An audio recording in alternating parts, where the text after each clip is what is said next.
Hola a todos, bienvenidos a Radio Oso. Hola Jordi. ¿Qué tal, José? ¿Cómo va? Muy bien. Hoy seguimos con el ciclo de William Shakespeare, las películas, adaptaciones de obras de William Shakespeare. Hoy toca Sueño de una noche de verano y lo haremos con la película de 1935, que se llama igual. Para hablar de esta obra, ¿no? Del Sueño de una noche de verano, que es una comedia de Shakespeare que escribió en 1595 o así, más o menos. Comprende un par de años que no se sabe muy bien en qué año lo hacía. Parece que ya había completado Romeo y Julieta y que a lo mejor estaba preparando El Mercader de Venecia, que ya la hicimos, pero es esa época, ¿no? A lo mejor está entre una y la otra. Em, Sí, claro, ya como explicamos el primer día, la datación de las obras es un poco aproximada, porque no hay, él no le ponía fecha, evidentemente, y no hay un registro de todas las obras como se hicieron.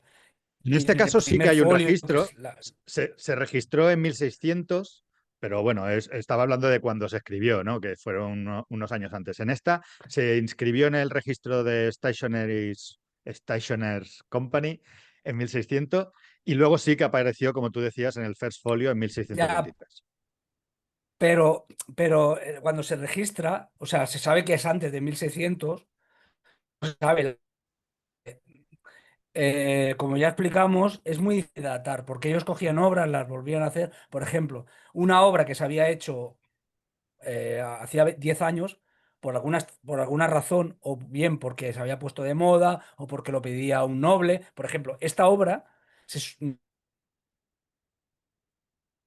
cree que era una boda que se hizo o se escribió para una obra, para una boda, cuando acaba la obra, o sea, como espectáculo, como a lo mejor ahora pueden contratar a la gente una orquesta o lo que sea, pues mucha gente que tiene mucho dinero eh, pedía ver una obra de teatro, entonces te ponían una obra de teatro, uno de los espectáculos que te hacían. Entonces, claro, quien paga manda, entonces tú podías decir, bueno, yo quiero ver la obra de Ricardo II porque me gustó, o a mi mujer le gustó esta obra o la otra. O sea, es difícil de tal. Sí que se cree que es de la misma época, el mismo año que Romeo y Julieta. De hecho, tiene muchas resonancias con Romeo y Julieta.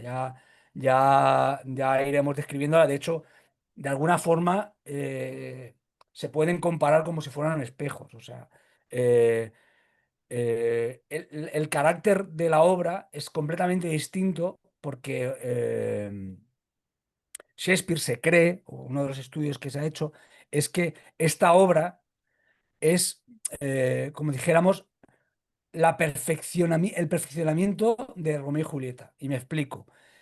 Romeo y Julieta, hablaremos de Romeo y Julieta más adelante, la haremos otro día, pero esto está bien de explicarlo porque porque viene del corpus. Eh, Él quiere escribir Romeo y Julieta. Romeo y Julieta era una historia muy conocida. Hay diferentes versiones antes de él. Y entonces él quiere hacer una comedia. Él en principio quiere hacer una comedia.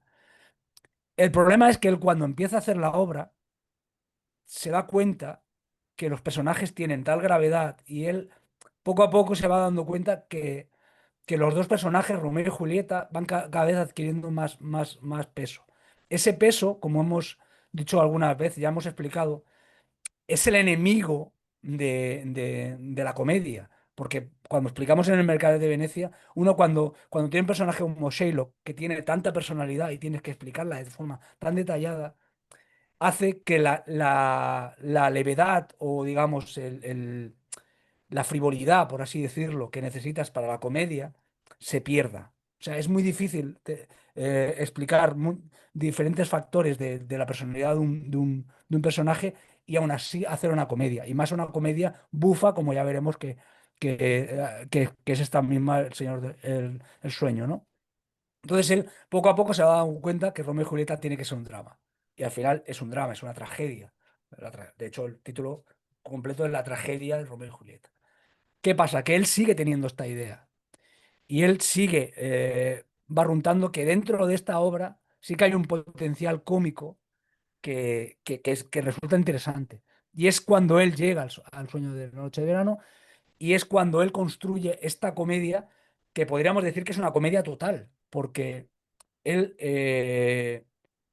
en vez de hacer una parodia de Romeo y Julieta, que puede ser, que podríamos considerar que es la obra que interpretan, si, ya lo explicaremos, ¿no? Pero dentro de esta obra se representa otra obra que es el drama de Piramo y Tisbe, ese drama que es, digamos, la semilla que puede llevar Romeo y Julieta, ¿no? Este par de enamorados trágico, ¿no? Esa muerte trágica que también puede ser Calisto y Melidea, o sea, esa idea de estos dos amantes que por una cuestión familiar, por una cuestión más grande que la propia vida, tienen que sacrificarse y morir por amor, ¿no? Esta idea, eh, él, esta idea le ve un componente cómico que ya digo, que empezará a hacerlo en la obra que interpretarán, que ya veremos que se interpreta dentro de la misma obra del sueño, pero él le ve otro potencial.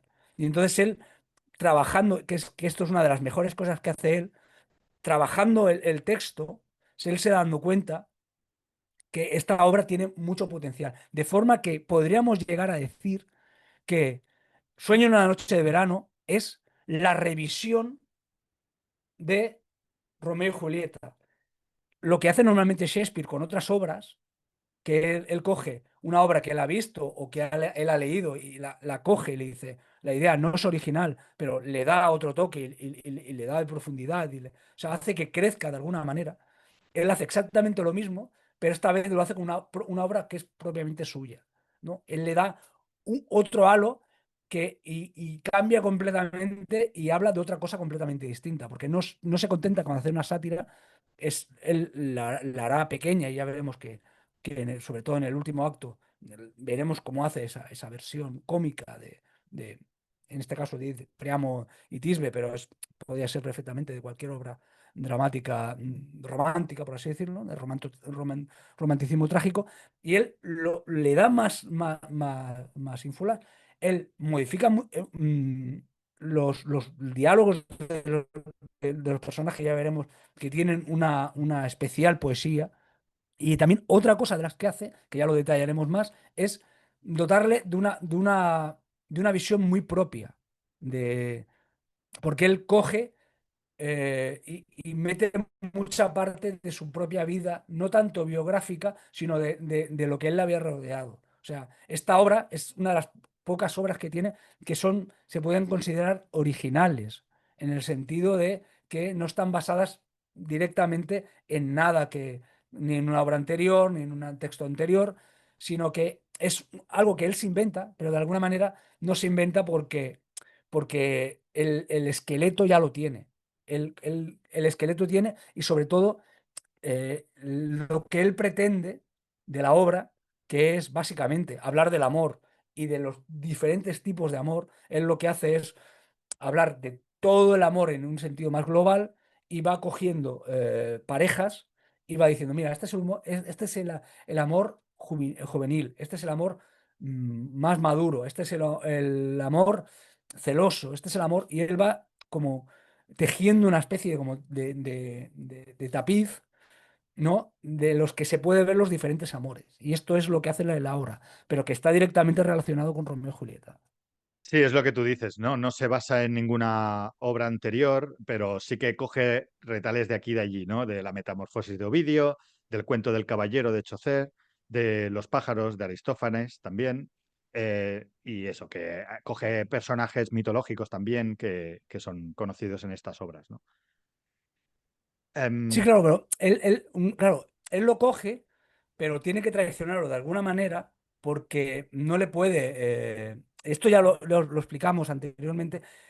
La diferencia entre de una comedia y una tragedia o un drama es que tú en el drama te tienes que sentir reconocido. Y en la comedia, en cambio, tú necesitas una distancia para poder reírte. Tú no te ríes de ti mismo, sino que haces una especie de catarsis. Y te ríes de lo que le está pasando a los otros personajes. Entonces, por eso necesitas un distanciamiento. Y es lo que él hace.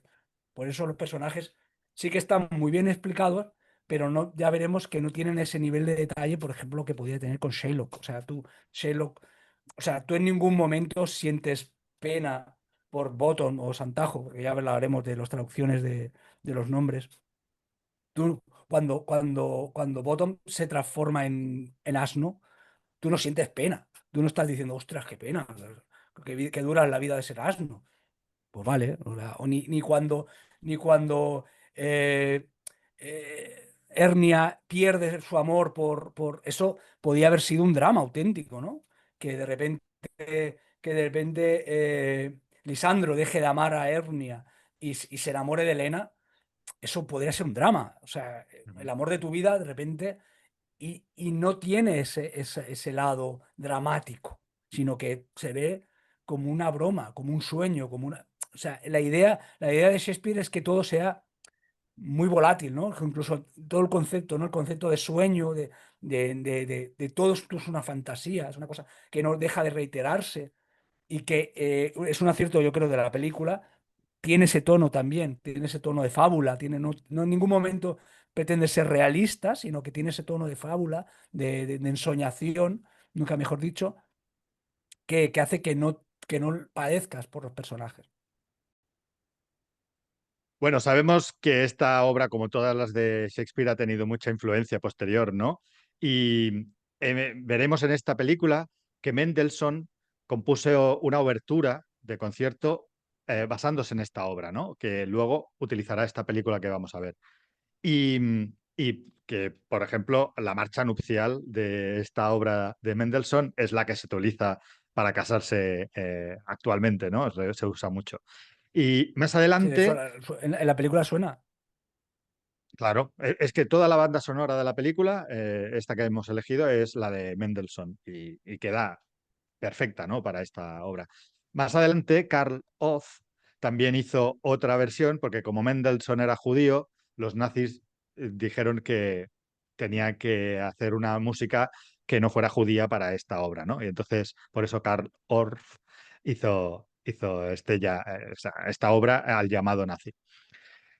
Em, bueno, también otros autores más contemporáneos, Neil Gaiman en The Sandman, hizo un capítulo en el que los protagonistas de esta obra estaban ahí, Oberón y Titania, Claro, y le porque, hacían una... porque el Sandman habla de Morfeo. Entonces, Ujú, todo este claro. tema del sueño y todo esto entronca bastante bien, ¿no? Sí, también Terry Pratchett, también Steve Hackett, por ejemplo, el guitarrista de Genesis, también ha hecho una obra adaptando El sueño de una noche de verano. Elvis Costello también ha hecho un ballet, Il Sogno, basado en esta obra. Y, y bueno, también ha habido muchas versiones y referencias cinematográficas. Por ejemplo, Woody Allen hizo Comedia sexual en una noche de verano, en la que hay personajes que se llaman, por lo menos, como estos personajes de Sí, aquí. porque Berman hizo una adaptación y a raíz de Berman, Woody Allen hacer como... eh, Woody Allen es un amante de Berman, y Ujú. entonces hizo su propia versión de la época que tú Sí, intentaba imitar a Berman o al menos copiar la la obra de idea. Berman es Sonrisas de una noche de verano. Sí, sí. Y en el Club de los Poetas Muertos ya hemos visto que el protagonista intenta hacer el papel de Puck, ¿no? En Sí, la bueno, lo hace, sí. representación. Sí, sí, que es cuando Mm. crea conflicto con su padre esto. Claro, aquí realmente, había, por ejemplo, es una... Yo sobre este tema he estado pensando bastante porque, aparte de ser una de las películas que ya hicimos, ¿no? Una de mis películas favoritas, siempre me he preguntado, eh, decía, pensaba, ¿por qué en la obra, en la película, escogen esta obra de teatro, ¿no? Ujú. Y al principio pensaba que era porque al final el personaje, el protagonista, le pedía como perdón a su padre, ¿no? Por haber hecho la obra y tal. Pero después cuando empiezas a entrar realmente en la obra y te das cuenta que realmente no es todo por eso, sino por la... Porque no solo también por el juego del amor, porque uno cuando, si recordáis la película, sí que ya lo que es el amor juvenil sí que lo mueve, realmente, porque, si recordáis, había uno de los alumnos que se enamora de una chica que es de fuera del colegio, y él empieza como a enamorarle leyendo poemas. También había otro que también y tal. Entonces, exactamente, yo no creo que fuera por el tratamiento del amor. Entonces, realmente yo me puse a pensar la razón por la que escogía esta obra. Y yo creo que esta obra, lo bueno que tiene, de alguna manera, que yo creo que también lo defiende Shakespeare, es la sensación de que la vida no es tan importante, ¿no? Que hay que disfrutar. Entonces sí que creo que entronca muy bien con el Carpe Diem, ¿no? Y yo creo que esta obra, la,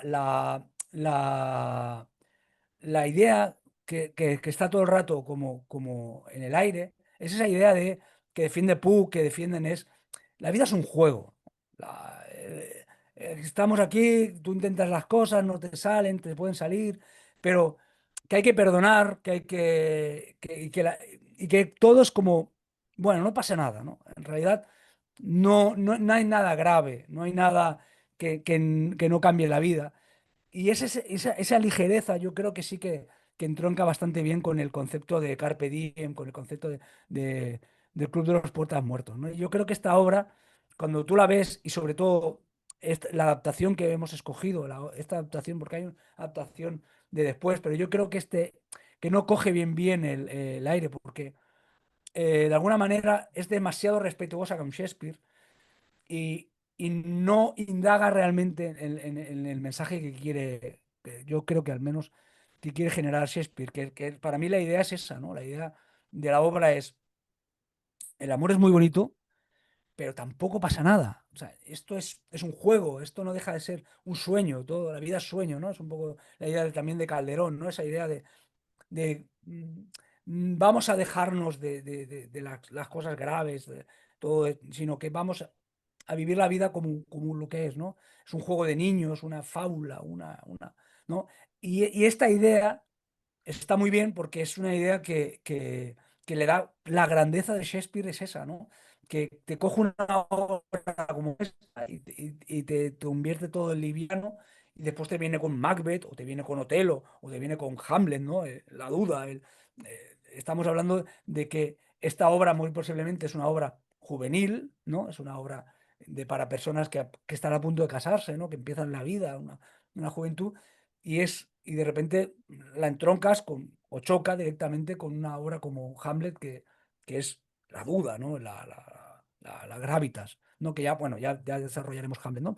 Pero yo creo que entronca muy bien con eso, ¿no? Con toda esta sensación de decir, la idea de el amor es maravilloso vivirlo. O sea, el amor en sí mismo te aporta cosas que es maravilloso y yo creo que es algo que Shakespeare sí que quería mantener y yo creo que es algo que también de cierta forma, ya lo explicaremos, pero yo creo que también sostiene a Romeo y Julieta, ¿no? Que es la vida, el amor, lo merece, ¿no? Aunque tenga un final trágico, aunque no tenga un final feliz, aunque no acabe bien, el simple hecho de vivir esta sensación, de vivir el amor, de estar enamorado, es maravilloso en sí mismo, ¿no? All you need is love, ¿no? Sí, la versión esta posterior que tú has mencionado es la del año 99, dirigida por Michael Hoffman y protagonizada por un elenco maravilloso. O sea, Kevin Sí, sí. Kline, Michelle Pfeiffer, Stanley Tucci, Sophie Marceau, Christian Bale, Dominic West, o sea, Calista Flockhart. Hay un montón de actores conocidos. Y a pesar de eso, hemos elegido esta porque es que es ciertamente superior, esta de 1935, a mi punto de ver, ¿no? La otra, no sé, no es tan viva, ¿no? Se nota el cartón piedra de los escenarios, no sé, a mí. Claro. Claro, aquí influyen muchísimo los dos directores, eh, Max Reinhardt sobre todo Max Reinhardt y William de Tierley, pero sobre todo Max Reinhardt, que es Max Reinhardt, si no lo conocéis, o al menos no lo tenéis tan claro, es el expresionismo alemán. Es un hombre que viene, inventa casi el expresionismo alemán, revoluciona el teatro alemán con el expresionismo y transforma absolutamente esta obra. O sea, esta obra, él le da un... Cuando estás viendo la película tiene como un halo mágico, ¿no? De alguna manera, porque él coge y utiliza niños, enanos, hay imágenes que parecen directamente sacadas de un sueño, ¿no? A veces de un mal sueño, a veces, o sea, pero tiene Y con una efectos vaporosidad que especiales yo creo que, también, esa claro, vaporosidad, ¿no? Que dices, es que lo ves en las claro, o imágenes. sea, sí, Y, sí, y sí, y el hecho de que sea en blanco y claro, negro ayuda mucho. O sea, es además que no hace claro, falta sí. despistarse con los colores, es ese Claro, algo que pero tú dices. él en mitad de la obra, él de repente pone un baile, hace un baile en el que las hadas bailan con los enanos o no. O sea, de repente estás o sea, te transforma perfectamente en ese mundo en el que yo creo que Shakespeare quería transformarnos, ¿no? O sea, Shakespeare juega una baza de la imaginación por esto. De hecho, en la obra se cita muchas veces, o Verón cita muchas veces la imaginación. Y él dice directamente en uno de los parlamentos esta obra tiene sentido, cuando está viendo la obra que están interpretando, es el tejedor, el bottom, todos estos, él dice, esta obra no la tienes que mirar por la calidad intrínseca que tiene, sino por la imaginación que genera. Y solo anidará, solo la entenderás si tú aportas tu imaginación. O sea, espera del espectador que aporte su propia imaginación, sus propios anhelos y que sea de alguna manera un niño y que enriquezca. Es un poco la idea que tuvo Barry cuando hizo Peter Pan. Peter Pan originalmente era una obra de teatro. Y él, cuando la está interpretando, la interpreta para adultos, ve que la obra necesita una ingenuidad para verla que no la tienen los adultos. Y entonces él lo que hace es pone niños en la platea para que esos niños que sí que se van, que están ya tan acostumbrados a unir la imaginación con la realidad y verse transportados y que todo el teatro vea la obra como un niño. Pues esto es un poco lo que busca Shakespeare también y que no deja de recordarlo, no deja de... Puck lo dirá, Oberón lo dirá, Teseo lo dirá, es esta obra necesitáis imaginación, se necesita la mente abierta, necesita que no caigáis en intentar bajar la obra, de hacerla realista. No la estoy entendiendo, da igual no que no la entiendas.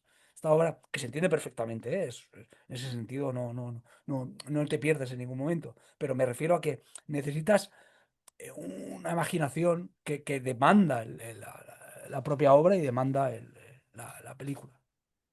Sí, hablabas de Max Reinhardt y el otro director, William Dieterle, que básicamente le hacía de traductor a Reinhardt. Él acababa de llegar de Austria, había sido refugiado de los nazis, ¿no? O sea, que estaba Sí. huyendo de los nazis, no hablaba inglés en aquel momento. Y lo primero que hizo cuando llegó aquí es hacer un espectáculo para el Hollywood Bowl, Shakespeare bajo las estrellas, que era esta obra, ¿no? Basada en las obras de Shakespeare también, y había sido muy aclamada. Había sido El sueño de una noche de Claro, verano. claro, es que hay que pensar que este era Dios, o sea, en Alemania era Dios, porque o sea, él a sus clases iba a Murnau, o sea, Ujú. él le inventa el expresionismo alemán. El expresionismo alemán básicamente lo hace él. Él coge primero a nivel teatral y después él coge a nivel teatral y lo arrastra o sea, él inventa el expresionismo alemán. O sea, es inexplicable. O sea, sus teorías teatrales revolucionan absolutamente toda la. Entonces, es como si el mejor eh, dramaturgo de Europa, porque en ese momento Alemania era el centro o sea, Berlín era. Todo estaba centralizado en Berlín. Al principio se centraliza todo en París y en los años 30, finales de los años 20, ahí ocurre una revolución absoluta. De hecho, Hitchcock va a trabajar a Alemania. Todo el mundo iba a Alemania a trabajar porque en Alemania se estaba haciendo el mejor cine y el mejor teatro que había. Está Bertolt Brecht. O sea, hay una eclusión ahí absoluta de genios que vendrán después los nazis y dirán que todo eso era despreciable y lo eliminarán. Hay un movimiento absoluto y él era el mejor. en ese sentido. O sea, él era el genio, es el Orson Welles con 23 años que cambia absolutamente todo. O sea, él era la mayor estrella que había, ¿no? Imaginaros que un Lorca, o sea, una cosa absolutamente internacional que todo el mundo conocía, de repente él se tiene que escapar por razones obvias y llega a Estados Unidos y en Estados Unidos él de repente llega y dice, todo lo que tengo, ¿no? Y es como, toma el dinero y haz la película que tú quieras hacer, ¿no? Sí, bueno, con matices, ¿no? Porque el dinero no era infinito.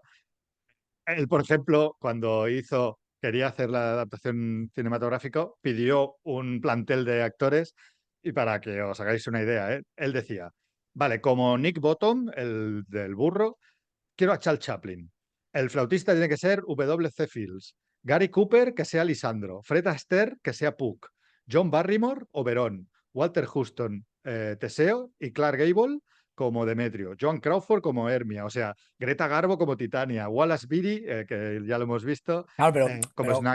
cuando yo te digo, claro, Claro, eso es todos dijeron, imposible. me estás dando demasiado poco dinero para lo bueno que soy yo, ¿no? Entonces tuvo Claro, que claro, es conformarse que con otros eso es actores. imposible. Para eso te tienes que ir al Jodorowsky cuando intentó hacer Dune, que lo Ujú. quería todo. ¿No? A Dalí haciendo de emperador. O sea, lo que te quiero decir cuando digo el dinero infinito, no me refiero a realidad. Claro, es que eso es imposible, pero ya por casi por calendario. O sea, Charles Claro. Chaplin tenía sus propias cosas. O sea, es imposible que todo el mundo literalmente pare sus proyectos y hagan tu película. Aparte también, o sea, es que eso es imposible porque todos lo que tú has comentado eran personajes de estudio y tenían su propio contrato y tú no vas a ceder a tu mejor estrella para que haga una película que tú no vas a cobrar. O sea, tú, Ujú. ¿no? Pero Sí, sí.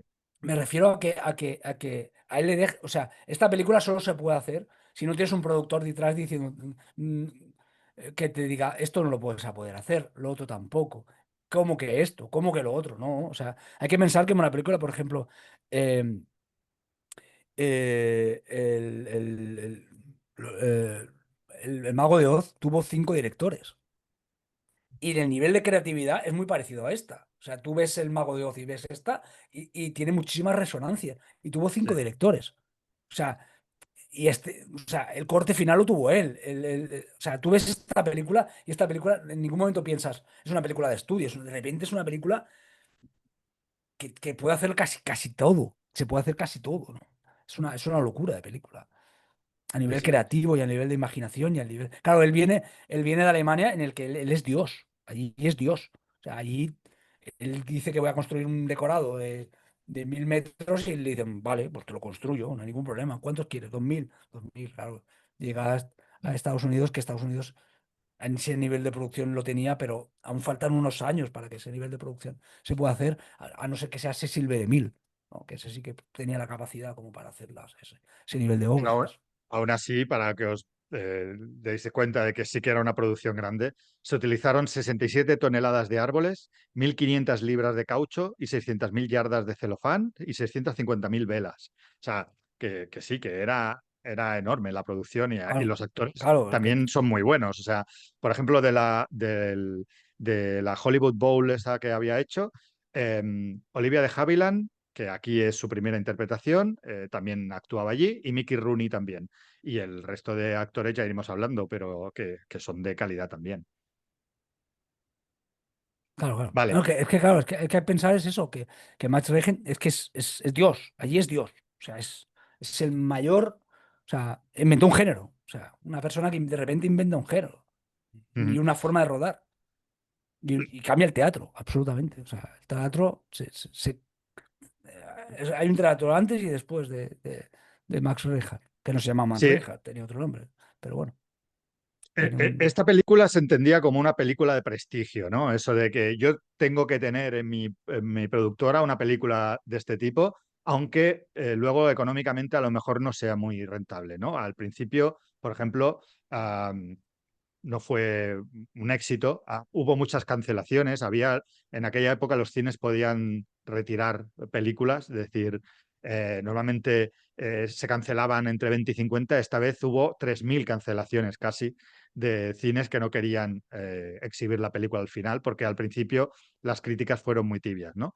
Pero luego, poco a poco, pues sí que ha sabido ganarse, ¿no?, al público y tener un reconocimiento, ¿no?, a largo plazo. Claro, es que no deja de ser una obra de Shakespeare. Ujú. O sea, y es una obra de Shakespeare, claro. Nosotros ahora entendemos el predicamento de una obra de Shakespeare, pero estamos hablando que esta película se estrena en el 32, ¿no? 32, 33 se estrena. Esta es del treinta y Del treinta cinco. y cinco, perdón, del 35. O sea, vosotros, claro, adaptarlo, hay que pensar también en la mentalidad. Muchas veces nos olvidamos de que la gente va al cine. La gente va al cine, yo compro mis palomitas, voy al cine y digo, a ver qué hay. Dicen, un burro, no. O sea, yo quiero ir a ver realmente a Clark Gable, quiero ir a Cary Grant, quiero ver a. O sea, es un poco la idea de ahora lo recordamos de en perspectiva y podemos ver cuántas obras que aquí consideramos obras maestras, la gente directamente no fue al cine a Ujú, verlas. O sea, claro, tú dices, una adaptación del Sueño de Noche de Verano. Tampoco. O sea, ahora te dicen, van a hacer una adaptación de la noche, del Sueño de una Noche de Verano.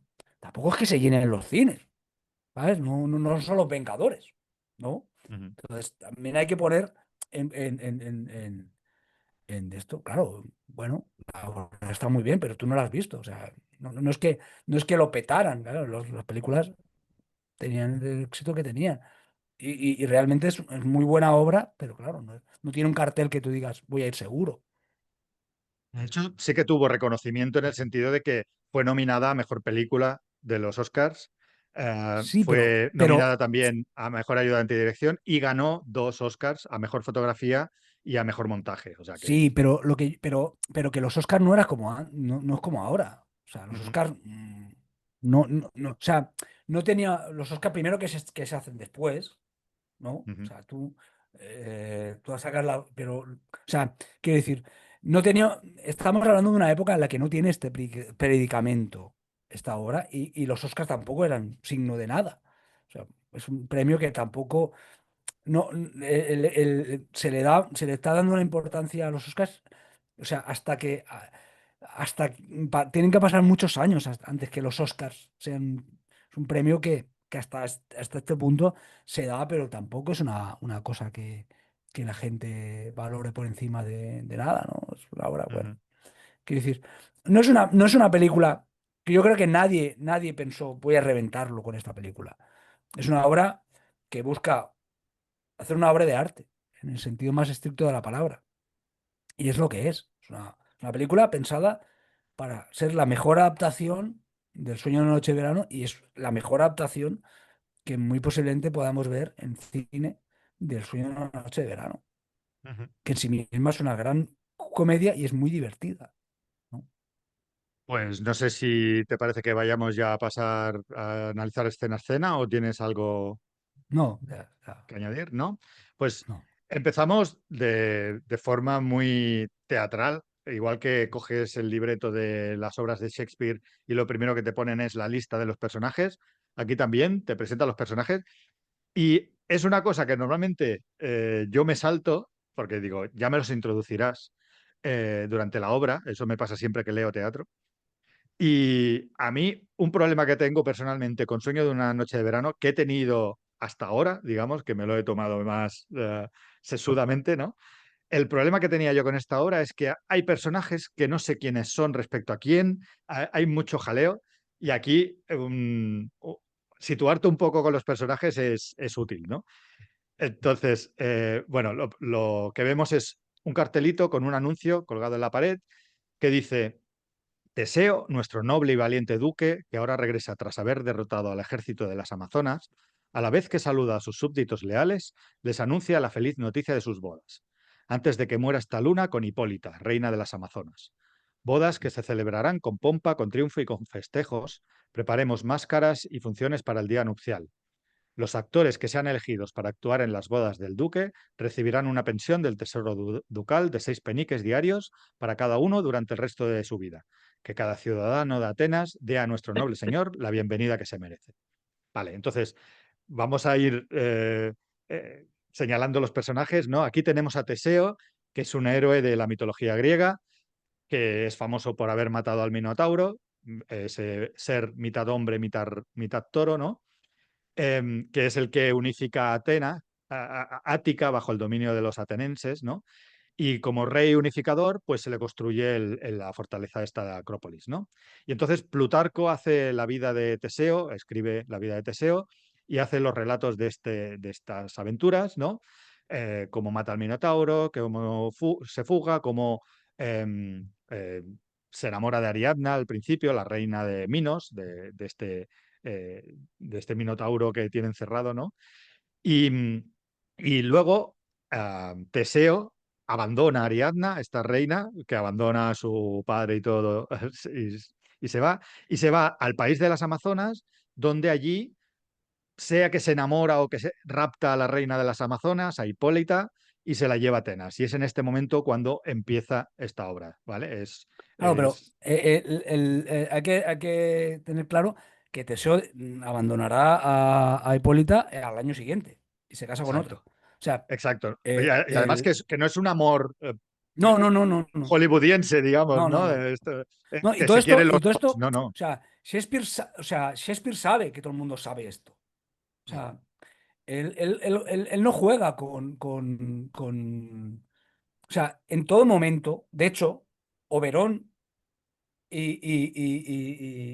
Titania. y Titania, o sea, Oberón ha estado ha estado casado, o sea, ha mantenido, no casado, esta gente no se casaba, pero ha mantenido relaciones sexuales, o sea, han sido amantes con Hipólita. Ujú. Y Titania ha estado con Teseo, o sea, han sido amantes. O sea, y esto ya lo saben ellos. O sea, quiero decir, lo saben ellos, pero lo sabe la obra, En y lo sabe público, todo el sí. mundo. O sea, Ujú.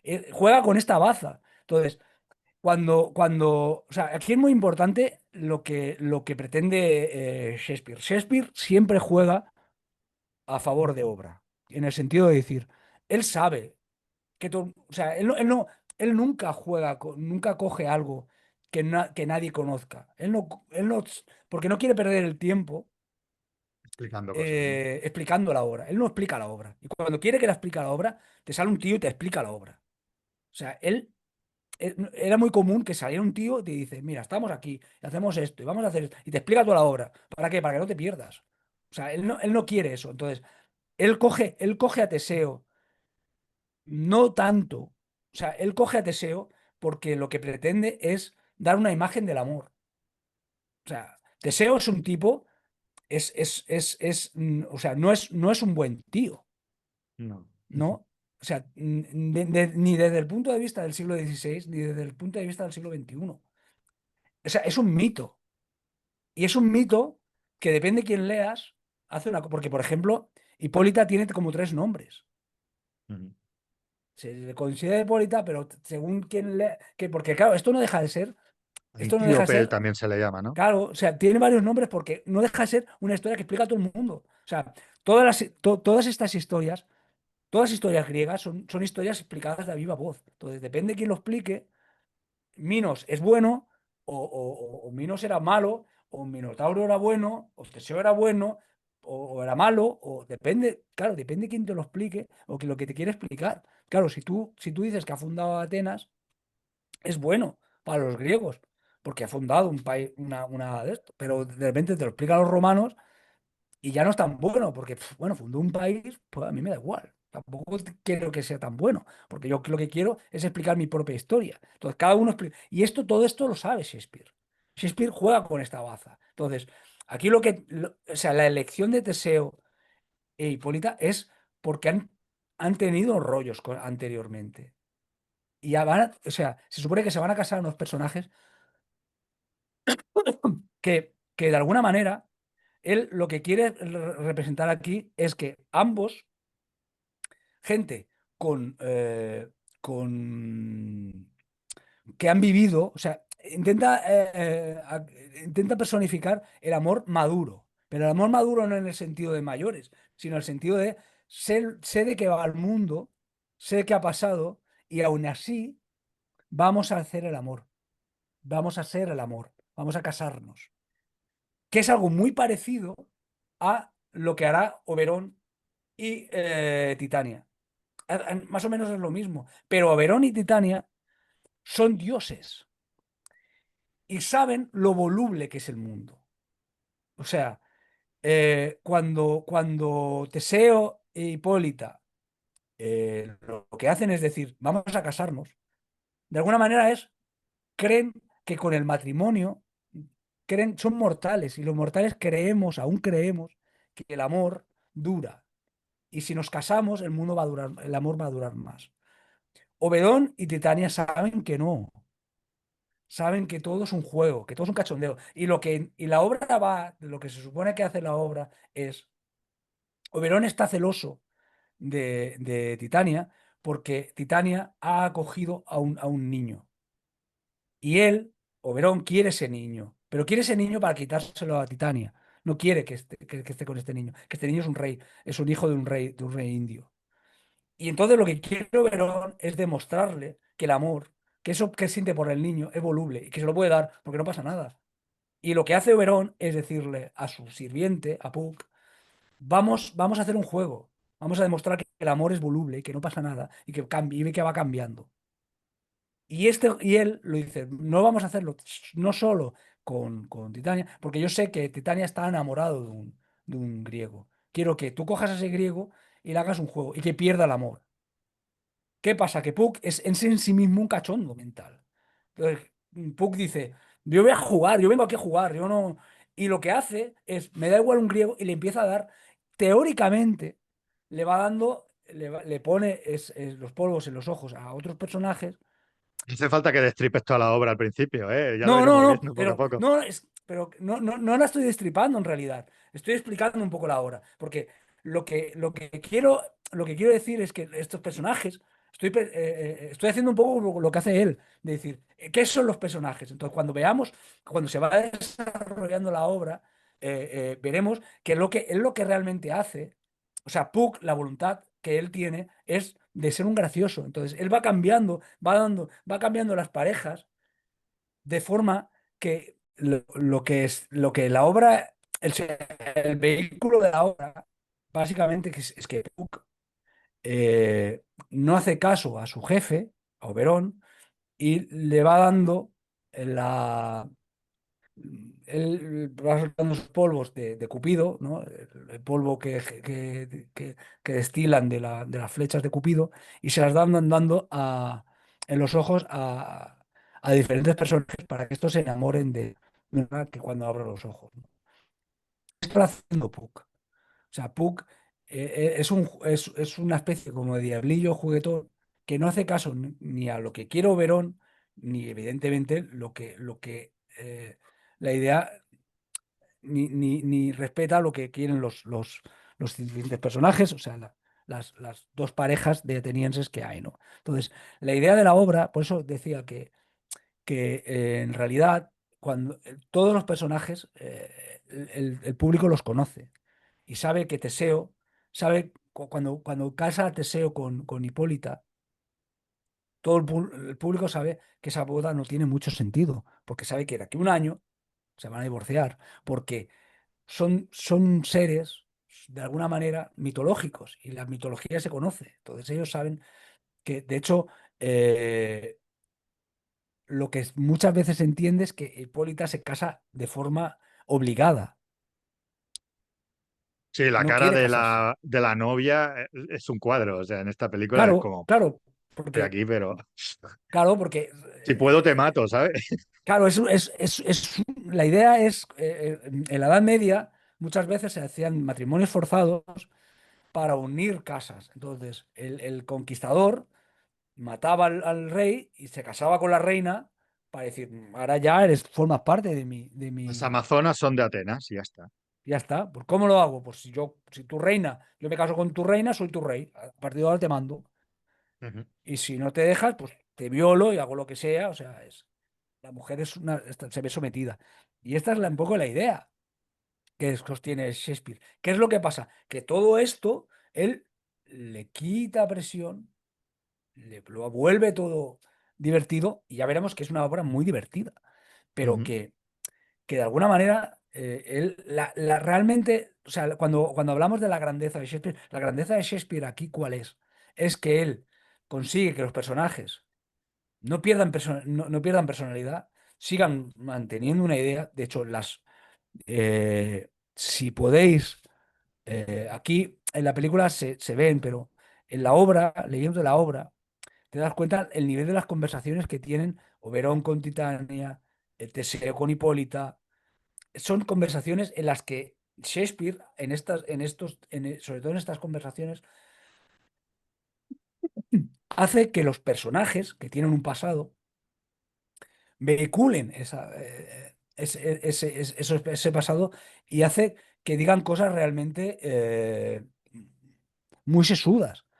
Lo que pasa que él lo hace de tal forma que entra muy bien, pero realmente está muy bien la obra en ese sentido, ¿no? De cómo se reprochan, cómo hablan de los celos, cómo hablan del amor, cómo se habla de la muerte, cómo se habla del poder, el poder del hombre y la mujer. O sea, en ese sentido es muy inteligente.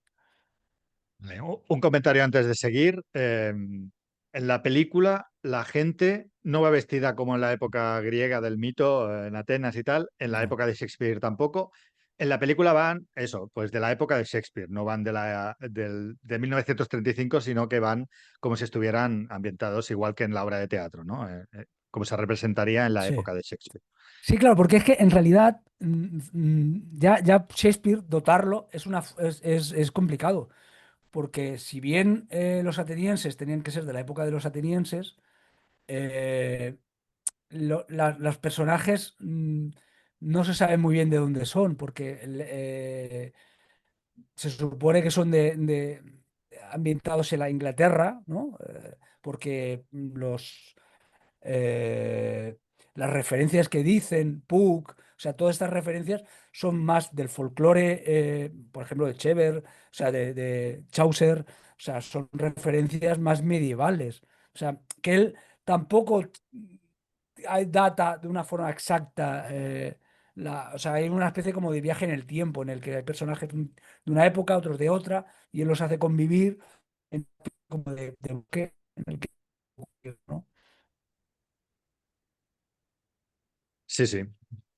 Pues bueno, entonces ya hemos presentado a dos personajes, ¿no? A Teseo y Hipólita, y ahora vamos a, estos en realidad no estarán mucho rato, estarán al principio y al final de la obra, o sea que si queréis liberar caché, porque yo en esta obra necesito liberar caché y concentrarme en los personajes realmente que les está pasando cosas para ver quiénes son cada uno, pues ahora vamos a los que van a estar más tiempo Vale, o sea, durante la pantalla. Teseo y Hipólita lo que representan aquí es el amor maduro. O sea, lo único que están como, digamos, son la parte real del tema. O sea, lo que te hace con Teseo y Hipólita, lo que pretende es darle un sentido a la obra. ¿La obra qué es? Es una obra de teatro que trata de una boda y en esa boda, en la noche anterior a esa boda,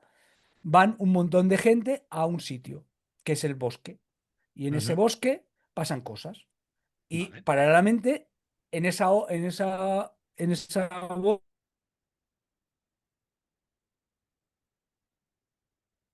la boda se hará una obra de teatro. Y eso solo sirve para eso, para hacer un marco. Lo que hace es marcarte y te dice que te habla del amor regio, de una especie como de ese amor eh, respeto, respetual o respetuoso, ¿no?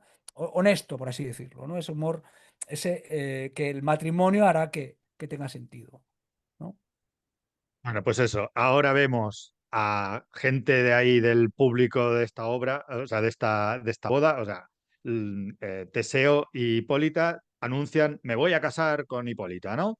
Y está ahí todo el pueblo recibiéndolos porque acaban de llegar, y entre esos que los reciben está Hermia, que es Olivia de Havilland, que estaba en la obra de teatro del Hollywood Bowl de Reinhardt.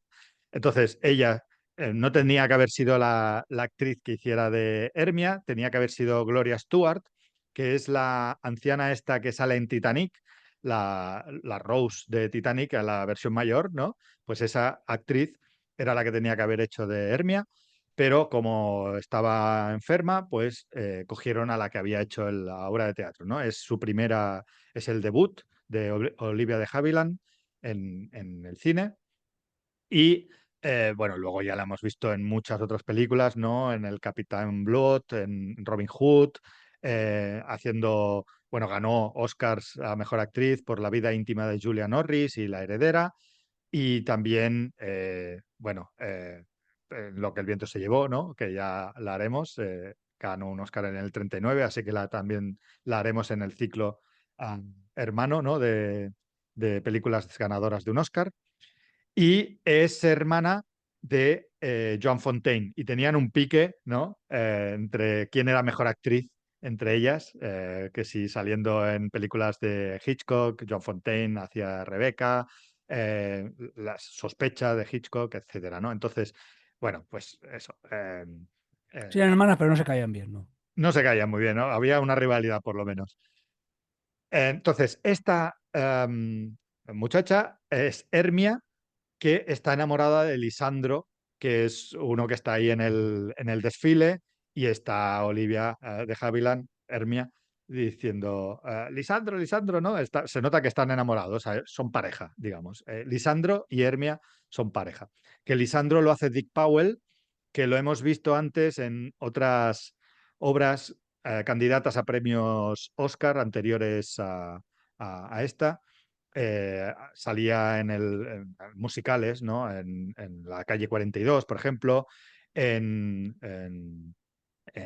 Gold Diggers, que también sale James Cagney, que saldrá después. Pues él, Dick Powell, era un cantante, tenía esa fase de cantante de Hollywood más que de personaje, de actor de comedias de Shakespeare o de obras un poco más elevadas, ¿no? Entonces, muchos críticos decían que no era el papel para Dick Powell en este caso. Vale, entonces tenemos a esta pareja, Hermia y Lisandro, que en principio están enamorados el uno del otro, todo bien, eh, pero resulta que hay otro tipo, que es Demetrio, que está enamorado de Hermia, ¿vale? De la chica. Y, y, y este Demetrio, pues ahí empieza el conflicto, ¿no? Porque hay dos tipos enamorados de la misma tipa. Y a Demetrio le quiere Elena. Entonces tenemos dos parejas, pero que a Elena no la quiere nadie, Demetrio y Lisandro quieren los dos a Hermia y entonces ahí está el conflicto, ¿vale? Intento poner el esquema ese del caché de personajes que yo decía antes, ¿eh? Vale, entonces, el padre de Hermia, la chica a la que todos quieren, digamos, se llama Egeo y a este no le gusta que esté con Lisandro, que lo típico, ¿no? Su hija está enamorado de un tipo y el padre querría que se casara con Demetrio, que es el otro candidato.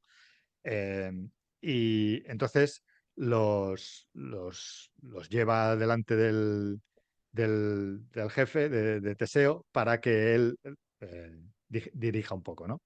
Entonces, bueno, Teseo está No, organizando porque hay una la ley, fiesta. en esa época había una ley ateniense que que quien escogía al matrimonio era evidentemente el padre. La madre, o sea, la novia no podía escoger porque el matrimonio en realidad no dejaba de ser un contrato. Entonces, lo que hace Egeo es esgrimir esa ley para decirle que tú te tienes que casar con quien yo digo, no con quien tú quieras. Entonces, lo que planea hacer Hermia y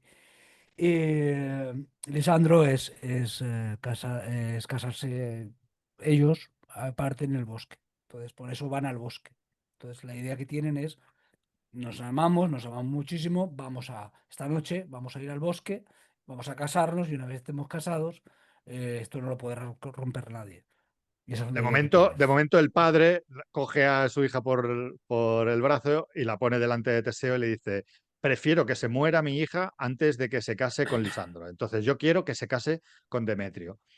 Y su hija dice que no, que ella prefiere morirse a casarse con Demetrio.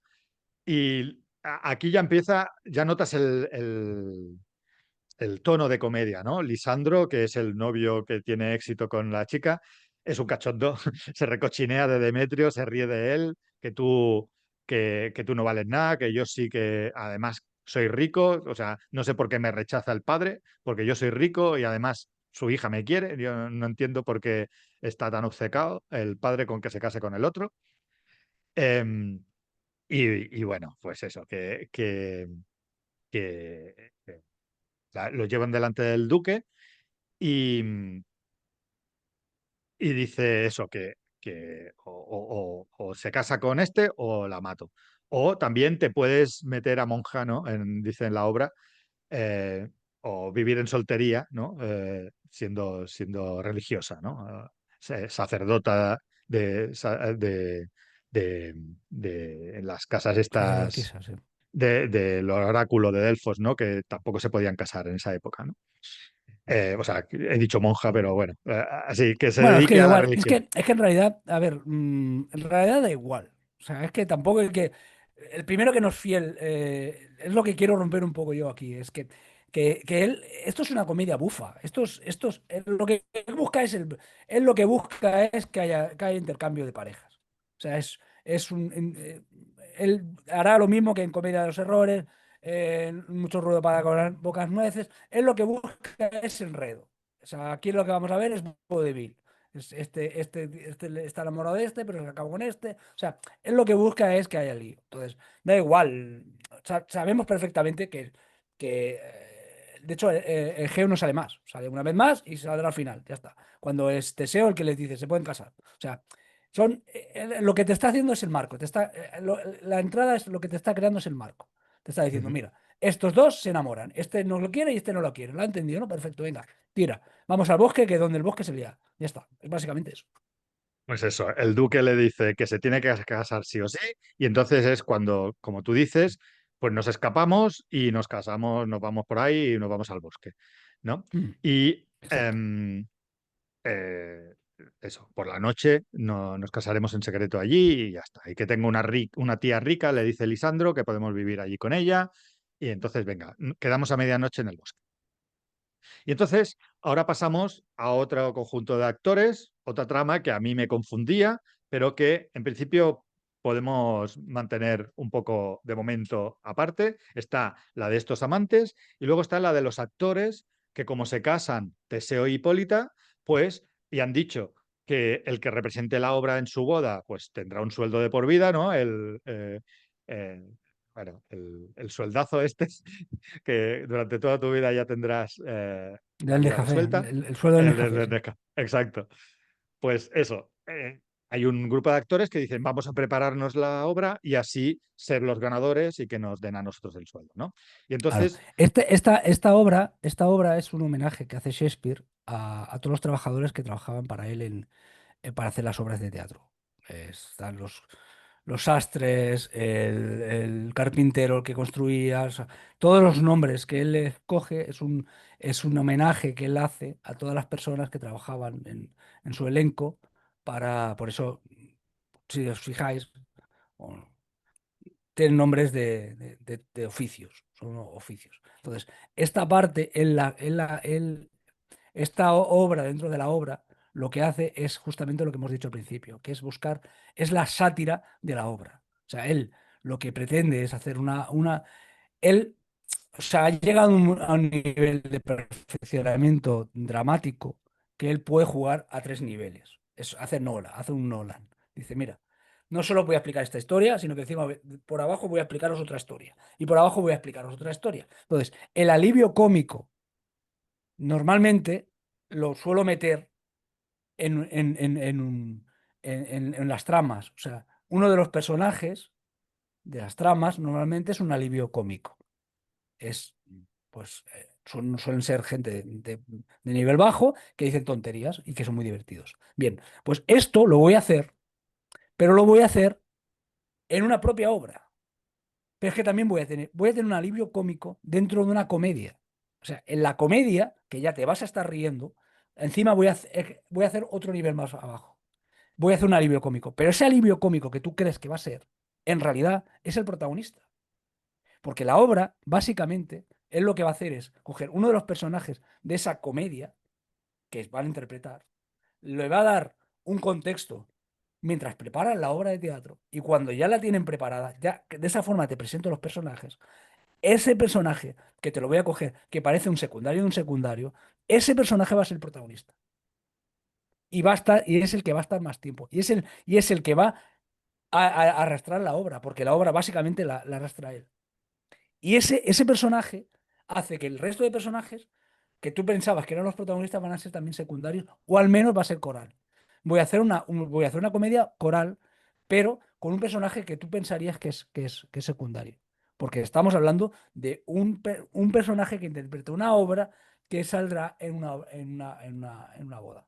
O sea, hasta él aquí realmente lo que está haciendo por hablarlo ya no, es un alarde. Él lo que hace es, tiene tal capacidad, ahora mismo Shakespeare se ve tan capaz que él dice, voy a hacer esto y voy a llevarlo a la quinta.ª. Es si recordáis en la película Amadeus que hay un momento en el que Mozart dice, voy a poner un personaje y voy a meter otro personaje y va a ser un dúo. Y al minuto voy a poner tres y después voy a meter un cuarto y un quinto. Y le pregunta al rey, ¿usted cuánto tiempo cree que yo puedo sostener esto? Y le dicen, no lo sé. Y dice, diga un tiempo. Y dice, 10 minutos, 11 minutos. No, más.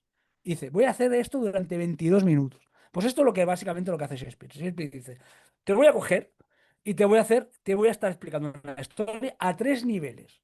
Todo el rato y encima va a ser una comedia. Encima voy a hacer que te rías y la vas a seguir perfectamente. Ujú. Bueno, pues la obra que deciden interpretar es la muy lamentable comedia y muy cruel muerte de Píramo y Tisbe. Mm. Eh, que cuando lee el actor este título, lo lee como si realmente no supiera leer. O sea, palabra a palabra, la muy lamentable, ¿vale? Para que Eh, veamos el nivel intelectual que podían tener estos actores, ¿no? Claro, son carpinteros que trabajan en el teatro, pero no saben leer. Esto también, a otro nivel, si queremos llevarlo, es un poco lo que se le criticaba a Shakespeare. Shakespeare es imposible que sepa leer porque trabajaba en el teatro. O sea, no podía tener esta cultura. Entonces, él evidentemente no hace ese juego porque él no sabía que la gente pensaba que era inculto. Pero mirándolo desde el punto de vista ahora, incluso puede llegar a ese juego, ¿no? Ese metajuego que es decir, mira, la gente pensaba que tú eras inculto, justamente por eso. Y por eso pone al sastre, al carpintero, como que no saben leer o no conocen realmente quién es Priamo, quién es Tisbe, etcétera, etcétera. Pues hablando de eso, como supondremos que el público sí que sabe quién es Píramo y Tisbe, igual que han sabido quién es Teseo y Hipólita, vamos a repasar un poco lo de Píramo y Tisbe. Son dos amantes, otra vez, que los padres tienen una rivalidad, han prohibido su unión, se comunican a través de la grieta de una pared que hay entre sus casas, planean encontrarse debajo de un árbol, en una morera. Pero hay unos malentendidos, ¿no? Eh, Tisbe huye de una leona, dejando atrás el manto, y entonces Píramo encuentra este manto y dice, ah, pues ha muerto Tisbe, y Como está manchada de zarzabarrilla, porque ha estado comiendo zarzabarrilla, como lo confunde con sangre, se cree que, Ujú. se cree que está muerta. Claro, es eso. La morera esta, ¿no? Se cree que se ha muerto y entonces se suicida Píramo. Y entonces Tisbe, al encontrar a Píramo muerto, pues también se suicida. Es Entonces, exactamente, si veremos en la estructura, es exactamente Romeo y Julieta. exacto. Es La que es misma eso. estructura. Es Romeo y Recuerda Julieta. mucho, ¿no? Ujú, Es Romeo y Julieta. Él ujú. coge la estructura, claro, no le llama Romeo y Julieta, porque no tiene sentido, pero él coge la estructura, es exactamente la misma estructura. La pared, que es el balcón, desde aquí te veo, no sé qué, él coge el balcón, o sea, es exactamente la misma estructura. Él está diciendo. Imaginaos que esta gente está haciendo Romeo y Julieta. Pero ¿qué pasa? Que él dice, no lo van a representar bien.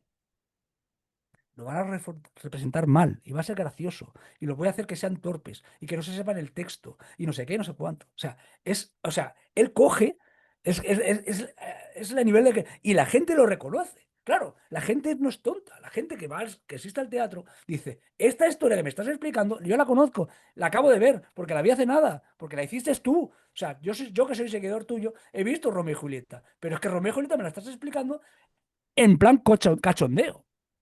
Ujú. O sea, Pero yo me pero río de mi propia imaginaos, obra. imaginaos los espectadores estos que saben quién es Píramo y Tisbe, saben lo que ha pasado, saben Romeo y Julieta porque ha venido hace poco a representarse al pueblo, ¿no? Digamos. Y, y estamos hablando de una obra, Sueño de una noche de verano, en la que también hay un padre que no quiere que se case su hija, parejas y tal ahí en desacuerdo, y sabes cómo acaba Píramo y Tisbe, que es Claro. un desastre, ¿no? Se suicida a todo el mundo. Esto es lo que le va a pasar a los protagonistas de la obra, se puede plantear el espectador, ¿no? En ese momento. Y es como, me está haciendo un spoiler, esta obra me está diciendo lo que va a pasar en la obra fuera de la obra, ¿no? Pero porque puede. Lo que quiero decir es que Los niveles estos que él dices lo que tú. habla, claro, la genialidad de Shakespeare es que él habla a diferentes niveles. ¿Por qué? Porque habrá gente que conozca la obra. Y, Príamo de Tesbe porque se ha representado, y esa obra se ha representado mucho y es muy famosa. Habrá gente que no lo sepa. Pero esa gente que no lo sabe, da igual, porque está viendo a dos actores que no saben actuar, que se equivocan, que dicen mal su texto y se van a reír. O sea, él en esta obra hace comedia para diferentes niveles en la misma obra. Es lo típico que dice mucha gente de Los Simpson. Si entiendes la referencia, te vas a reír porque están hablando de una referencia, así, si no, te vas a reír porque Homer se acaba de pegar un golpe en la cabeza. O sea, Shakespeare hace eso. Coge y dice, te voy a construir una obra que da igual, es que te vas a reír igual, es que yo lo que quiero es que te rías y te vas a reír igual. ¿Por qué? Porque voy a hacer un humor muy, muy, muy, muy, muy tonto, muy tonto. Voy a hacer un humor un poco más elevado, sin que estemos de acuerdo con el concepto de humor elevado como de terror elevado, sino voy a coger varios niveles. Va a ser más irónico, menos irónico, más de directamente darse golpes en la cabeza. Y no solo esto, sino que encima voy a meter un burro. En algún momento voy a meter un burro. O sea, eh, él está construyendo y la está construyendo. Y estamos hablando que este es el acto segundo.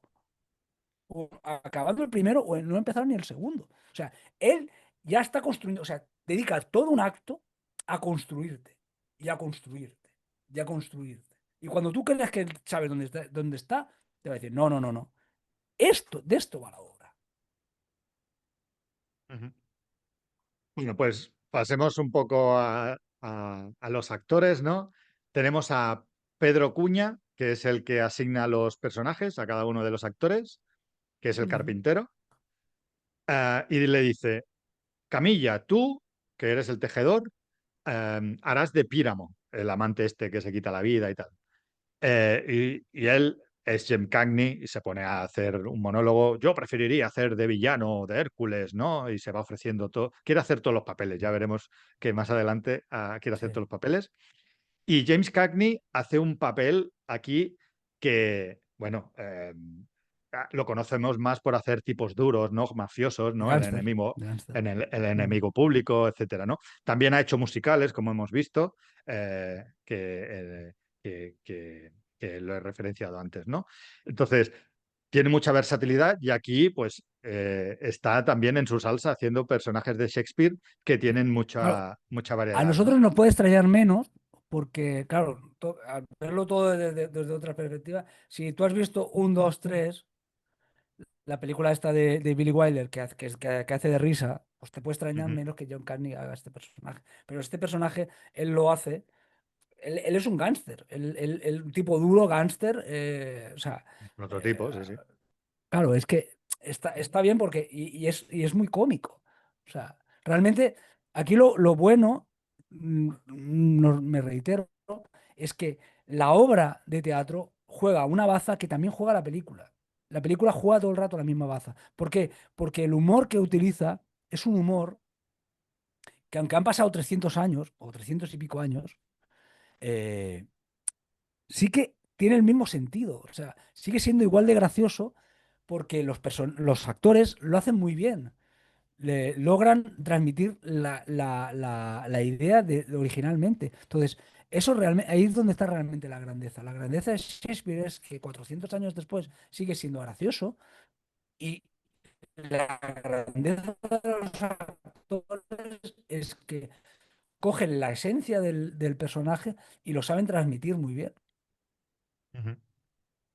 El siguiente actor dice, vale, ¿quién va a hacer de Tisbe, la mujer, esta que se enamora de Píramo? Pues lo va a hacer Paco Flauta, el arreglafuelles, ¿no? El reparador de fuelles, que está todo el rato comiendo pipas, haciendo caras raras. Este actor es Joe Brown, Evans Brown, que es el que sale al final de Con faldas y a lo loco, ¿no? Diciendo, bueno, nadie es perfecto. Pues este... Claro, es el pretendiente de Jack Lemmon ujú.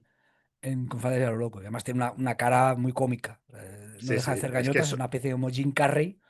sí. Aquí podría perfectamente hacer Jim Carrey por él, pues va poniendo caras.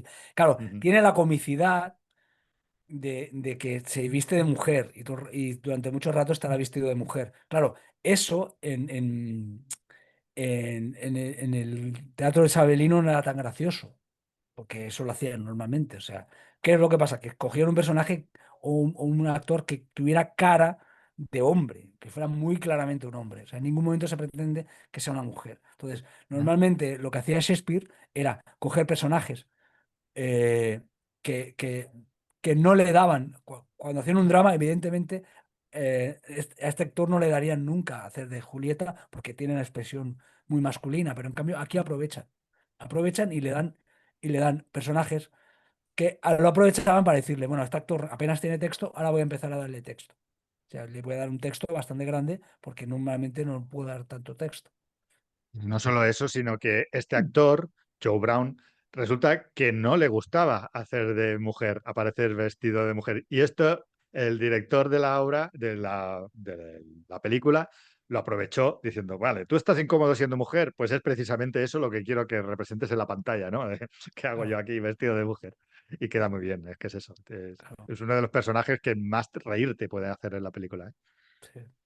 Vale, luego está Berto Gamuza, el sastre, que hará de la madre de Tisbe, que es uno de los que el actor hizo una de las voces de Los Siete Enanitos, de Feliz, para Blancanieves y los Siete Enanitos.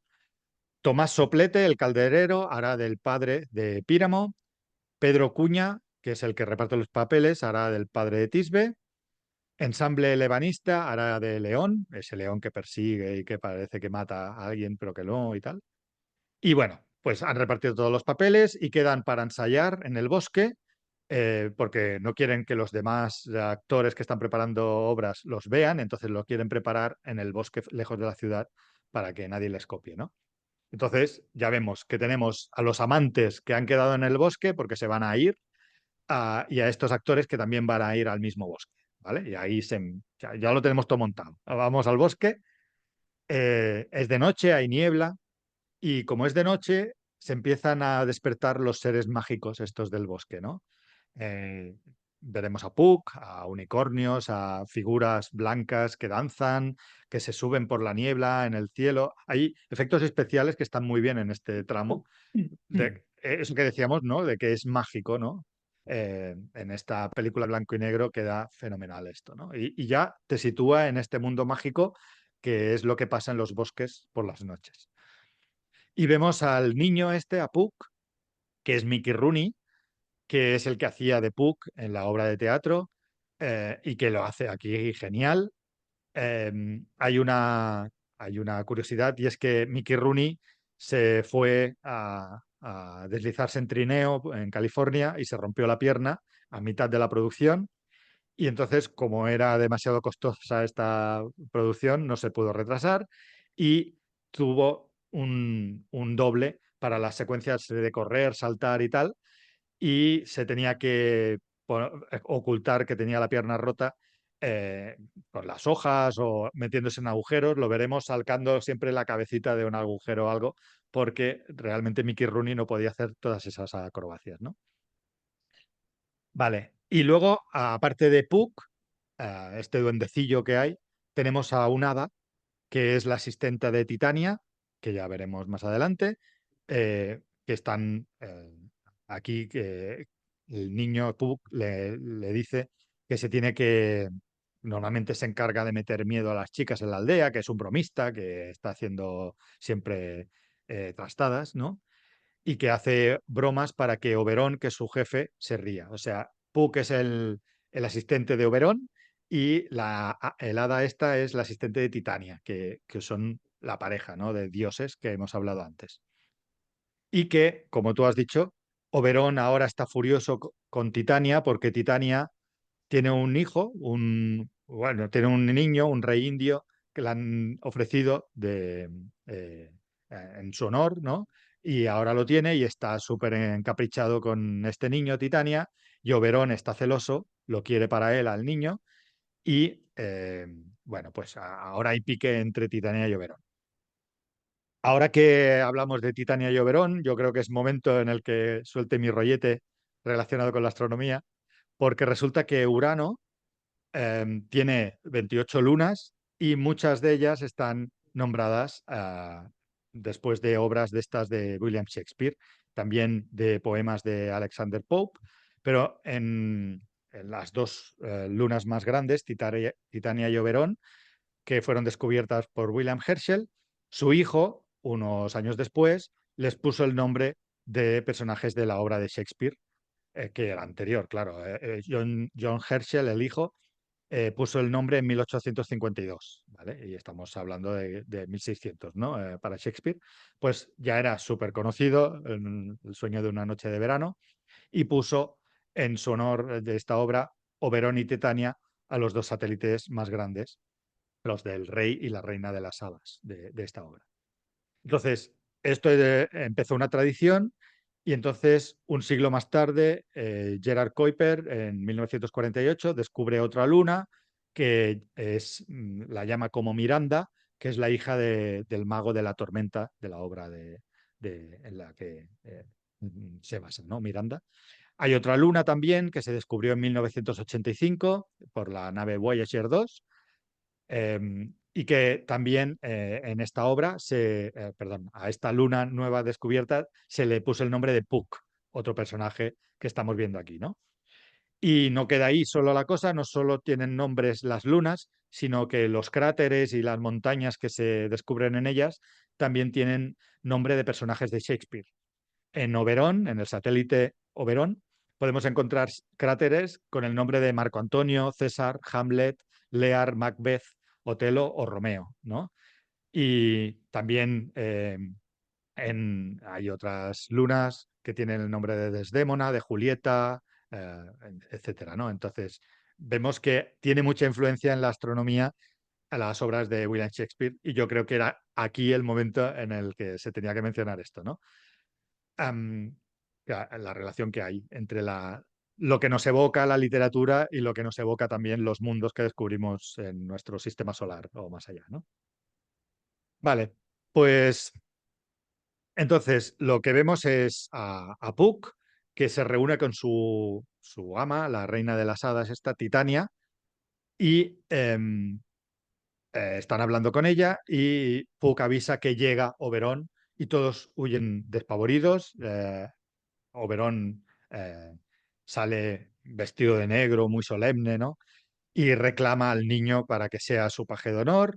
Titania dice que no, que ella está encaprichada de este niño, que hubo una madre que la ofreció como ofrenda a ella, que es la diosa de las hadas, y que se quedará allí con este niño y se quedará en el bosque hasta la boda de Teseo. Esto que has dicho que había rollete, ¿no? Con Teseo y Hipólita también. Eh, bueno, pues eso, Titania se va y entonces se queda Oberón y Puck, que como tú dices, Oberón, que es el jefe de Puck, pues le manda ir a buscar una flor llamada Trinitaria, que sería la bugambilla, y que eh, resulta que quiere esta flor porque hace que la persona que se la tome o que entre en contacto con ella, pues se enamore de la primera persona que vea, ¿no? No sé si esta es la misma flor que sale también en la obra de Tisbe y Píramo, esa que cambia el color porque la sangre de la herida que confunde el amante para cuando se ha muerto la otra, pues que le cambia el color en honor al amor que tienen estos personajes y entonces pues puede ser que fuera también parte de esta flor. O bueno, no sé si tiene algo que ver, vaya. Puede que no, puede que, como decías, pues solo se base en las flechas de Cupido, ¿no? Y bueno, Yo es que creo que todo esto es lo que te una digo, sí, excusa. lo pone, pum, pum, pum. No, es magia, Ujú. ya está. Lo importante para mí, ¿sabes? Pues la cosa es que Oberón le pide a Puck, tráeme esta flor, tráemela antes de que sea de día, antes de que el Leviatán pueda volar una legua, que el Leviatán es una criatura acuática, o sea, no, Claro, no puede volar. hay que pensar que Shakespeare siempre se expresa de forma romántica, o sea, de forma poética. Entonces, Sí, pero quiero decir que en la obra original no dice volar, dice nadar, que tiene más muy sentido. bueno, a ver, claro, claro. También, o sea, si entramos al detalle, hay un montón de errores, porque hay un momento que dice una noche, hay otras veces que habla de estrellas y eso pasa en 4 noches. O sea, si te vas al detalle, el detalle de lo que dice, claro, él busca una cosa poética. Ujú. Él siempre todo el rato está haciendo una referencia poética de forma de hablar con el yámbico. O sea, ¿qué es lo que quiero decir? Que bueno,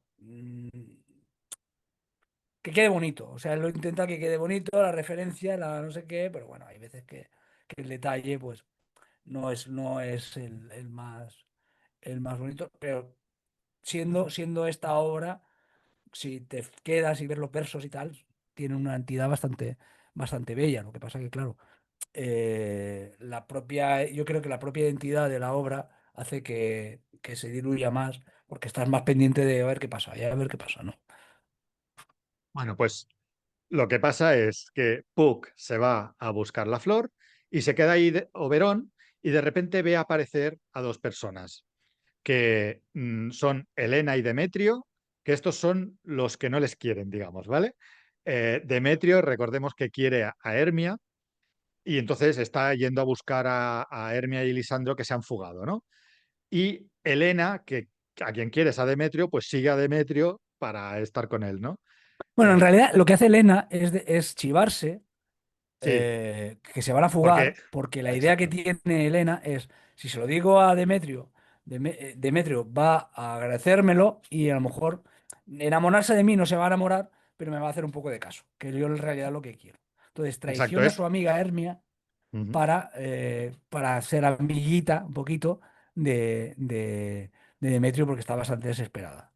Esto en la película no queda claro, en la obra de teatro sí que queda muy claro que hay una cierta maldad de Elena también O sea, y maldad que... o sea, aquí la idea es que todos tienen segundas intenciones. Ujú. Que es lo que realmente una de las grandezas de Shakespeare es eso, que tú puedes entender a cada personaje, porque él pierde el tiempo en que lo entiendas. O sea, los famosos monólogos en los que de repente se va todo el mundo y se queda solo una persona, que eso para los actores era miel, porque ahora voy a hablar yo, ¿no?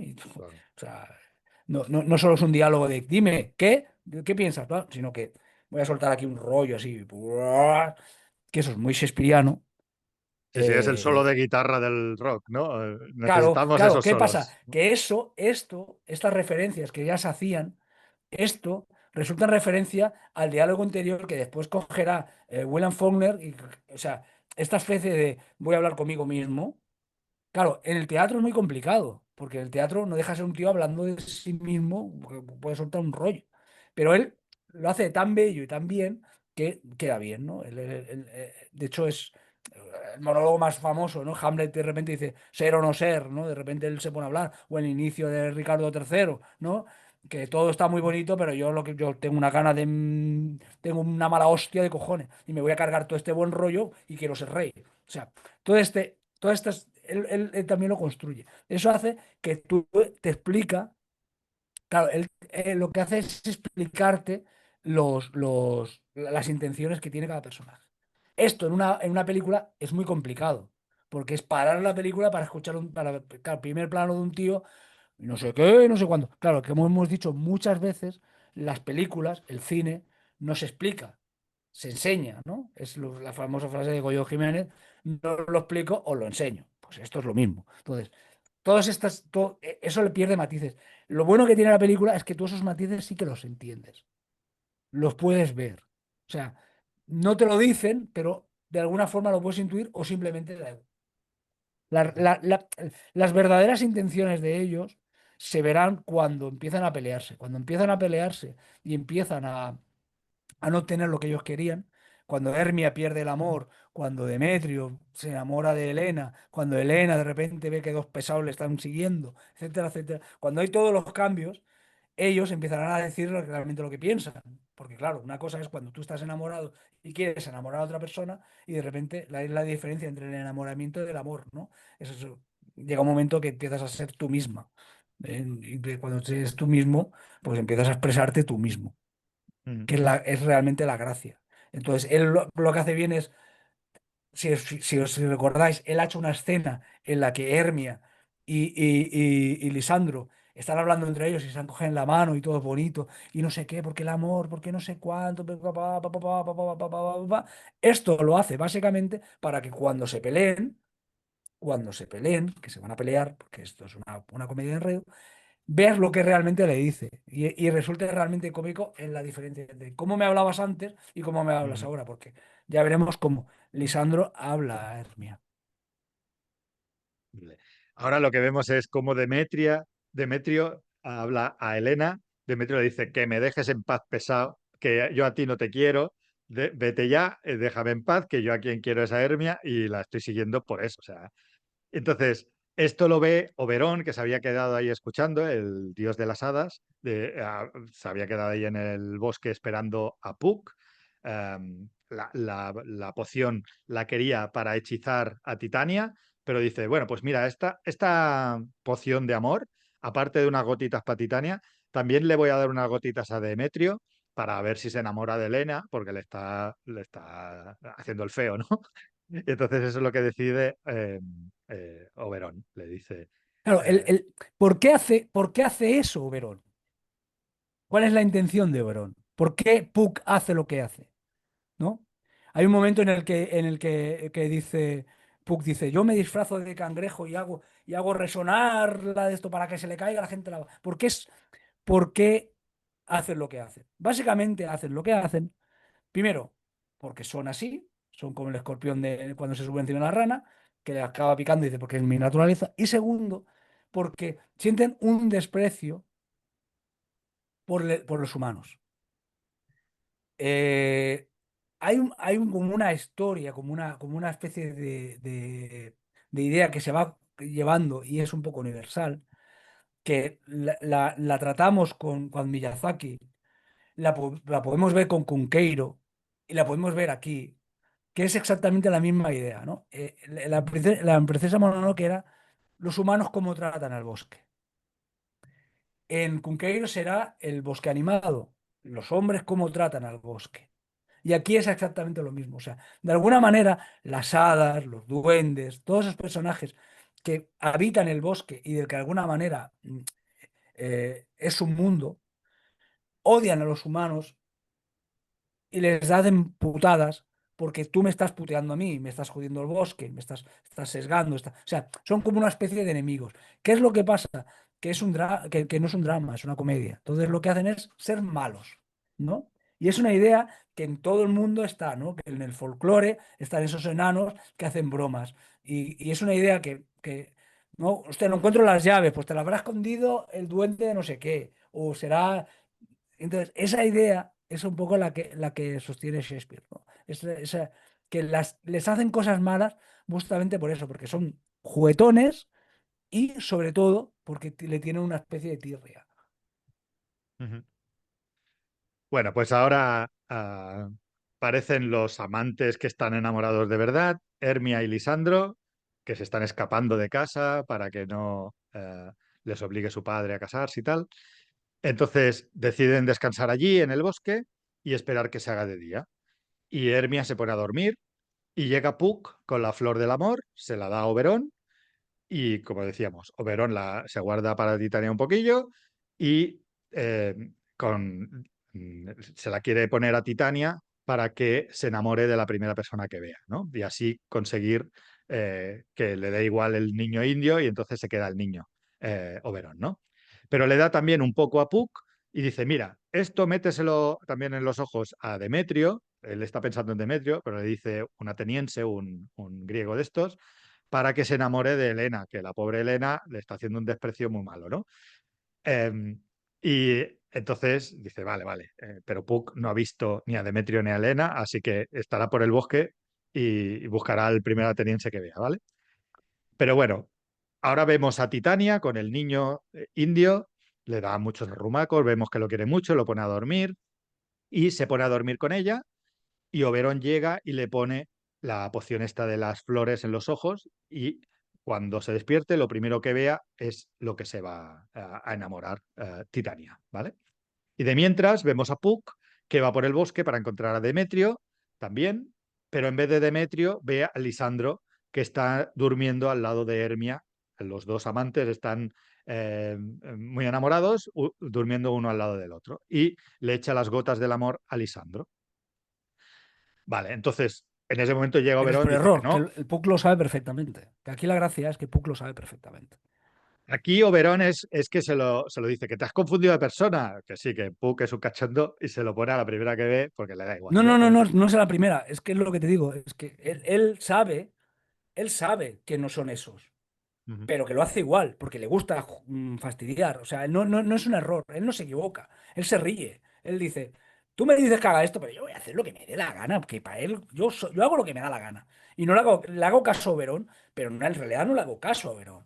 O sea, esto es un juego todo. O sea, es la base del juego es eso. Es decir, Puck sabe perfectamente lo que la está liando y la lía lo más posible. Dice, lo gracioso realmente no es que Demetrio ame a Helena. Lo gracioso realmente será que Demetrio o sea, lo realmente gracioso será cuando Demetrio ame a Helena y Lisandro ame a Helena. Eso realmente lo gracioso será. Entonces, por eso dice, voy a dárselo a Lisandro. Porque Demetrio, eso es el amor y no, voy a hacerlo a Lisandro y verás que se va a liar pardísimo. Y lo hace queriendo. Pues se lía pardísima. Claro, Lisandro le han puesto las gotas estas y resulta que Elena llega allí y lo ve y le despierta, Lisandro!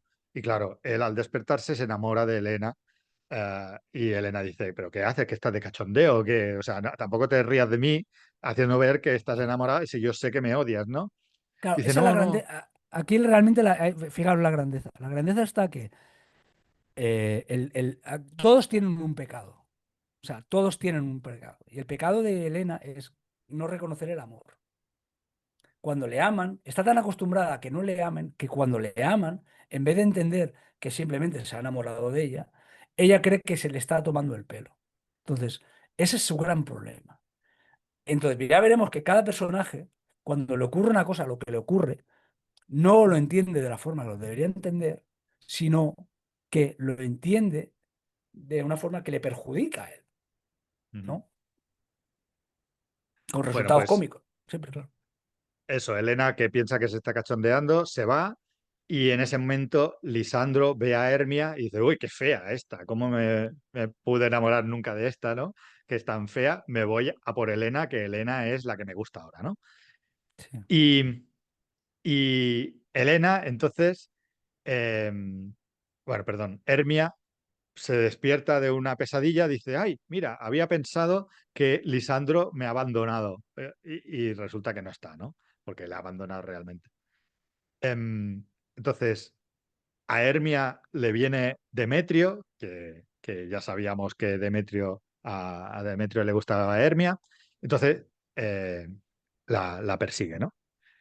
Em, bueno, esto parece un sketch de Benny Hill porque están todos en el bosque persiguiéndose uno a los otros, ¿vale? Tenemos El vodevil de toda la la vida. típica, la típica escena esa de Claro, correr y... claro, que si tú lo ves, claro, hay que mirarlo en el teatro. Entonces tú ves que sale y entra, y entra y sale. Y cada vez que entra, el personaje se comporta de una forma distinta. Ujú. Entonces tú cada vez que ves que entra, dices, ay, ay, ay, que se va a liar, que se va a liar. Es un vodevil, es un vodevil bueno, desde la época de los griegos, desde Aristófanes ya lo hacía así. Bueno, pues salen los amantes a pelearse entre ellos ahí, a perseguirse, y viene el grupo de actores, esos que van a ensayar la obra para la boda, y se ponen a ensayar lo de Píramo y Tisbe. Son dos hombres, uno haciendo de mujer, otro haciendo de enamorado de ella. La pareja es muy divertida, es un sketch muy gracioso. Y en ese momento, Book, que también está ahí, Puck, perdón, eh, Puck le hace un encantamiento a Bottom, que es el que hace de Píramo, a James Cagney, y convierte su cabeza en un burro, porque se quiere ¿Por qué lo divertir, hace? simplemente. Sí, sí. ¿Por qué lo hace? ¿Por qué lo hace? Básicamente lo hace porque Button ha estado todo el rato diciendo, yo soy el mejor, yo tendría que hacer todas las obras, yo no sé qué, yo no sé cuánto. Entonces, lo que hace es decirle, "No, tú lo que eres un burro, tú lo que eres es muy tonto, tú eres un burro. Fíjate si eres burro, que vas a ser un burro. Y lo convierte en burro para castigarle, de la misma manera que Pinocho, a Pinocho, en la historia de Pinocho original, no recuerdo si, creo que también en la película, lo convierten en burro porque son burros, porque no estudian, porque no sé qué. O sea, la figura, esto ya viene de Priapo. O sea, todas las historias, el argumento es que los burros, pues eso, toda persona que cree que es más listo de lo que es, que se jacta, no sé qué, pues lo conviertes en un, en un, en un ser burro, tonto, asno. Ujú. Entonces, por eso lo convierte. Se ve que cuenta James Cagney que su hija, cuando la llevó al cine para ver la película, se asustó mucho cuando vio que su padre se convertía en un burro y tuvieron que sacarla y calmarla, Claro, ¿no? claro. Pobrecilla. Vale, pues eso, se convierte en un burro. Él no se da cuenta que se ha convertido en un burro, que tiene una cabeza de burro que está muy bien hecha, tiene esos efectos especiales, están muy bien logrados. Mm. Sí, Los demás actores sí que se dan cuenta que es un burro, lógicamente, y huyen de él. Y para sembrar más caos todavía, Book se convierte en diferentes animales y va persiguiendo a todos los actores para crear más caos, ¿no? Bueno, entonces dejamos a Bottom, que es James Cagney, que de repente se mira en el agua y se da cuenta que tiene cabeza burro y llega donde está Titania durmiendo y lógicamente Titania se despierta y lo primero que ve es a Bottom con la cabeza de burro y se enamora del burro rechazando al niño indio, ¿no? Y Titania pide a las hadas, cuidad a Bottom, a este burro, dadle las frutas, la miel, todo. Y con telaraña hacedme un velo y un vestido de novia, que yo me voy a casar con este burro. Y en cambio el niño que está abandonado, el niño indio, pues está llorando porque Titania pasa de él, ¿no? Y aprovecha Oberón para llevarse al niño. Ya ha funcionado su truco, ¿no? Para quedarse al niño y que Titania ya no quiera ni siquiera estar con él. Bueno, el burro Bottom se queda dormido. Vemos, pasamos otra vez a los amantes. Vemos a Demetrio que está con Hermia. Hermia cree que Lisandro ha desaparecido porque Demetrio lo ha matado o lo que sea, porque si no nos explica que haya abandonado, eh, pues la haya abandonado a ella en el bosque, ¿no? Entonces cuando ve a Demetrio le dice, ah, ¿qué le has hecho a él, no? Dice, no, no, yo no le he hecho nada. Y bueno, Hermia se va y Demetrio se pone a dormir. Y entonces Oberón le dice que no, que era este al que le tenías que poner las gotas. Aprovecha ahora que está durmiendo y ponle también las gotas a este, a Demetrio, y no a Lisandro como las has hecho antes, ¿no? Entonces, Oberón eso, manda a Puck a buscar a Helena, mientras Oberón encanta a Demetrio para que cuando venga Helena, pues se enamore de Helena, que es la que tendría que estar enamorándose. Entonces llega Helena, perseguida por Lisandro, que Lisandro está loco por ella, despiertan a Demetrio y ahora sí, Demetrio cuando ve a Helena, pues también se enamora de ella.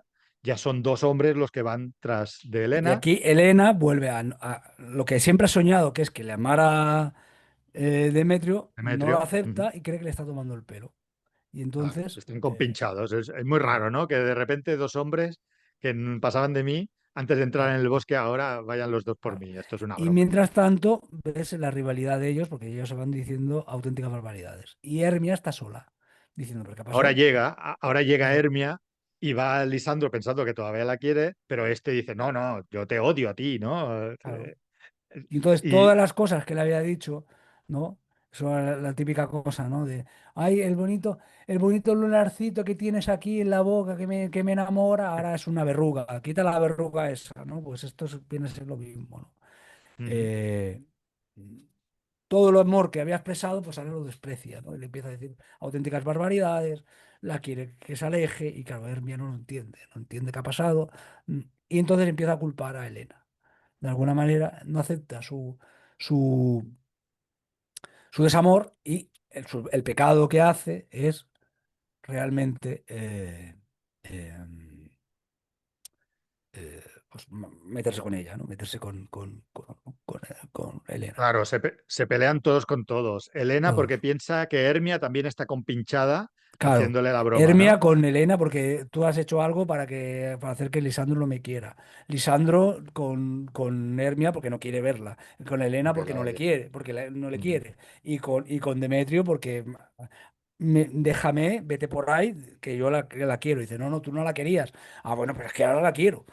ujú. Porque recuerdan, lo bueno es que de alguna manera recuerdan aún lo que habían tenido. Lo que pasa es que antes te querría, pero ahora ya no te quiero. Vete por ahí, anda, déjame en paz, ¿no? Y Y entonces, claro, Oberón le dice a Puck, mira, esto es un jaleo, ¿vale? Ves confundiendo a las parejas de momento, te haces pasar por las otras personas y los vas claro, queriendo sí. y tal, porque Crea una así, niebla, le dice, crea una niebla, y entonces ves poniendo voz de cada uno y ves que se vayan confundiendo. O sea, porque así, líala más, y es porque lo que así hace. de mientras yo podré hechizar a Elisandro de nuevo para que vuelva a querer a Hermia, que es con la que tendría que estar al principio, ¿no? Entonces, mientras Claro, pasa esto, tú ves creando el caos. sí, exacto. Y es muy cómico también, porque Puck despista a los protagonistas, se cachondea de ellos, repitiendo sus palabras y todo esto. Y al final, pues los cuatro amantes estos se quedan dormidos en el puente no, en el bosque, y Puck le echa la pócima a Demetrio para que se enamore de Helena cuando se Para que todo despierte. vuelva a ser de Lisandro ame a Hermia, y Demetrio ame a Helena. Sí. Y aquí Puck hace un discurso diciendo que cada uno se tiene que conformar con lo suyo, que cada uno con su pareja vaya si quiere la felicidad, que no busque la pareja de los demás, ¿no? Es también Claro. una, Es una es lo que moraleja. hablábamos de cuando aquí Shakespeare hace el mensaje, ¿no? El mensaje siempre es, claro, hay que pensar que esto es una boda. No hay que olvidar que esto es una boda. Entonces, lo que Shakespeare le está haciendo es darle consejos a los novios. Eso Ujú, uno de los invitados piensa que en esta boda una de las invitadas era Isabel, la reina Isabel. Pero bueno, él lo que da es con consejos. Le dice, oye, lo que tú es no mirar otros, no mires otras cosas, a vosotros mismos, etcétera, etcétera. Básicamente lo que hace es eso. Por eso es una especie como de comedia, pero que no deja trata del amor, porque es una boda, ¿no? ujú. Bueno, y Oberón dice, ahora lo que falta es quitarle el hechizo a Titania para que no esté enamorada del burro, ¿no? Y lo tiene que hacer antes de que Claro, sea de día. Ya se está haciendo de día y las hadas y los gnomos se retiran a dormir. Y Titania se despierta junto al burro, pero que ya no tiene el hechizo. Y lo primero que ve es a Oberón. Entonces Titania se enamora de Oberón, se avergüenza de haberse enamorado antes del burro, pero se da cuenta que Oberón ha sido el que ha creado todo este engaño, ¿no? Hace como que no, porque ahora está enamorado de Oberón, enamorada ella, Titania, pero bueno, no es tonta tampoco. Eh, y Oberón, eso, manda a Puck que le quite el aspecto de burro a Bottom.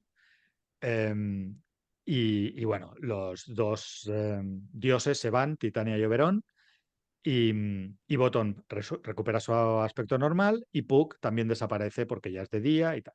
Entonces Bottom se despierta, el burro, que ya no es burro, llama a los otros actores, se piensa que esto de la cabeza de burro ha sido un sueño Entonces no se lo va a decir a nadie porque creerían que está loco y se pone a reír, rebuzna un poco y dice, uy, que no se ha ido el encantamiento todavía, pero bueno, es una broma. Y se mira otra vez en el agua comprobando que no es un burro y dice, bueno, pues durante la actuación le puedo contar esto al duque, así que ahora lo que tenemos que hacer es irnos a la boda, ¿no? Y también los cuatro enamorados se despiertan en el bosque y que ya es de día, queriendo a quien toca, ¿no? Hermia con Lisandro y Helena con Demetrio. Y se ríen, todo ha quedado en una broma y se van a la boda. Empieza la fanfarria de la boda del duque, de Teseo con Hipólita, y vemos al padre de Hermia que la lleva otra vez frente al duque y le dice, eh, Teseo le dice al padre, abandona tu propósito de casar a Hermia con Demetrio, vamos a casarnos los que tenemos que casarnos, ¿no? Yo con Hipólita, Hermia que se case con Lisandro y Helena con Demetrio. Y vamos a celebrar las tres bodas a la vez, ¿vale? Entonces, se casan y empiezan, vemos la representación de los actores que le hacen a los duques, ¿no? Lo que pasa que antes, Puck, que sigue con la broma, hace un intercambio de pergaminos y eh, así consiguen que sea la obra de estos actores la que se haga y no la que habían elegido en realidad, ¿no? Entonces vemos la representación, que es esto de la obra dentro de una obra, ¿no? Que por curiosidad, saber que los Beatles hicieron una representación de esta obra dentro de la obra. Paul McCartney hacía de Píramo, John Lennon hacía de Tisbe, George Harrison hacía de, claro, de Luna, de la Luna, y Ringo Starr hacía de León en esta representación. Pero bueno, estos actores empiezan la obra, hay un tío disfrazado de muro que separa a los dos amantes y el actor este no para de reír al hacer el monólogo. Es un cachondeo esta representación, no lo saben hacer bien, no lo saben hacer serio, digamos, y te ríes tú con Elia. Entonces Píramo se acerca al muro, todo el público está riendo de eso, de lo torpe que son, ¿no? Oh, muro, muéstrame tu rendija. Y porque no había abierto el agujerito en el que tenían que mirar. Y entra Tisbe, el actor este disfrazado de chica, que queda muy bien, muy cómico también, es muy divertido. Vemos la luna, pero no le dejan actuar. Entra el león, hay un perro que lucha con el león disfrazado y que se lleva a Tisbe. Y entra Píramo y ve el vestido de Tisbe manchado de sangre. Y al verlo, Píramo se clava la espada, aunque es eso, no es una tragedia, no lo vives tú como una tragedia, todo el mundo se está riendo, ¿no? Entonces entra Tisbe, ve a Píramo muerto, se quiere suicidar ella también, oh, me muero, pero claro, no tiene una espada y se la quita al muerto. Al final se la dan, tiene dos espadas, tira una, se suicida con la otra y se muere encima de Píramo. Obviamente a todos nos ha divertido la obra, también a los duques, y dice, bueno, pues para acabar vamos a hacer una bergamasca, que una bergamasca es un baile de Bérgamo en el que se hacen unos círculos por parejas y se intercambian las parejas y todo esto, ¿no? Es una cosa que también veremos en Romeo y Julieta, por ejemplo. Entonces, los duques invitados se van del banquete y aparece Titania y Oberón con las hadas, con Puck, etcétera, y Teseo hace un discurso. Es hora de que los amantes, las tres parejas, se retiren. Mañana dormirán todo lo que no han dormido hoy. Y Puck hace el discurso final, dice que si la historia les ha ofendido, piense que todo esto ha sido un sueño y aplaudid si hemos de ser amigos. Y aquí acaba la película. ¿Qué te parece? ¿Qué te ha parecido? La película está muy bien. La película, como película, yo creo que es una magnífica adaptación de la obra. Te aporta lo bueno que tiene la obra. Yo creo que es ejemplar. O sea, Es muy pues, divertida, o sea, yo no pensaba, o sea, hablamos de estas versiones anteriores que yo había visto, la del 99 la vi incluso en el cine, ¿no? La de Michelle Pfeiffer, etcétera. Y yo tenía en la cabeza esto que digo, ¿no? ¿Pero qué está pasando aquí? No me entero. Tampoco es divertida, ¿sabes? Todo el sentido que tiene la obra original de Shakespeare, que supongo que en su época también nos causaría esta comicidad que vemos en esta película, en esta versión sí que se ve, ¿no? En 1935, a pesar de todos los prejuicios que puedas tener con ver películas en blanco y negro, antiguas, que tendría que ser más cercano a ti una obra del 99, de 1999, que de 1935, pues no, no, es que está sublime, ¿no? La música de Mendelssohn que acompaña continuamente, cómo está dirigido, esta fantasía, ¿no? Es la primera película de fantasía nominada a un Oscar y es que realmente se lo merece porque es más allá de la fantasía, ¿no? Que refleja. Y está súper bien interpretado por todos, James Cagney, Mickey Rooney, Olivia de Havilland, todos están perfectos. O sea, para mí me parece que esto es, ya veremos, ¿no? Pero una de las mejores obras de adaptaciones de Shakespeare que vamos a ver en este ciclo, yo creo. Hombre, yo creo que lo más importante, primero lo más importante, es que la obra está muy bien escrita. Ujú. Sé que es una evidencia hablando de Shakespeare, pero está muy bien escrita. Entonces, yo creo que se cuida Interpretada muy bien. también, los cómicos estos que vemos aquí, esperemos que sean igual de buenos en el siglo XVII y que reflejarán este texto Sí, también no, no, escrito. no, claro. Claro, hay que pensar o sea, hay una cosa, por ejemplo, que creo que ya he dicho, pero que no es, que es muy importante expresarla aquí, que Shakespeare, básicamente, a lo que se le daba muy, muy bien era la comedia. O sea, él era un gran guionista de cómico. O sea, ¿qué es lo que pasa? Que él, la parte trágica la desarrolló también y la mayoría como siempre pasa, ¿no? La mayoría de la fama te viene de las tragedias y no de las comedias, ¿no? Uno cuando, lo típico, ¿no? Un actor cuando realmente demuestra que es un gran actor es cuando hace un buen drama, ¿no? Si haces una comedia la hace cualquiera. No, evidentemente, ¿no? Yo creo que esta obra, primero que está muy bien escrita.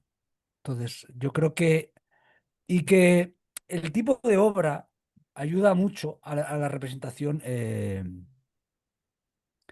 a la representación cinematográfica. ¿Qué quiero decir con esto? Que es una obra que yo creo que en un teatro es complicada de representar, pero que en la película es mucho más fácil porque tienes estos cambios, tienes el escenario, puedes ampliar los movimientos de cámara, etcétera, etcétera. Eso es una película muy agradecida cinematográficamente.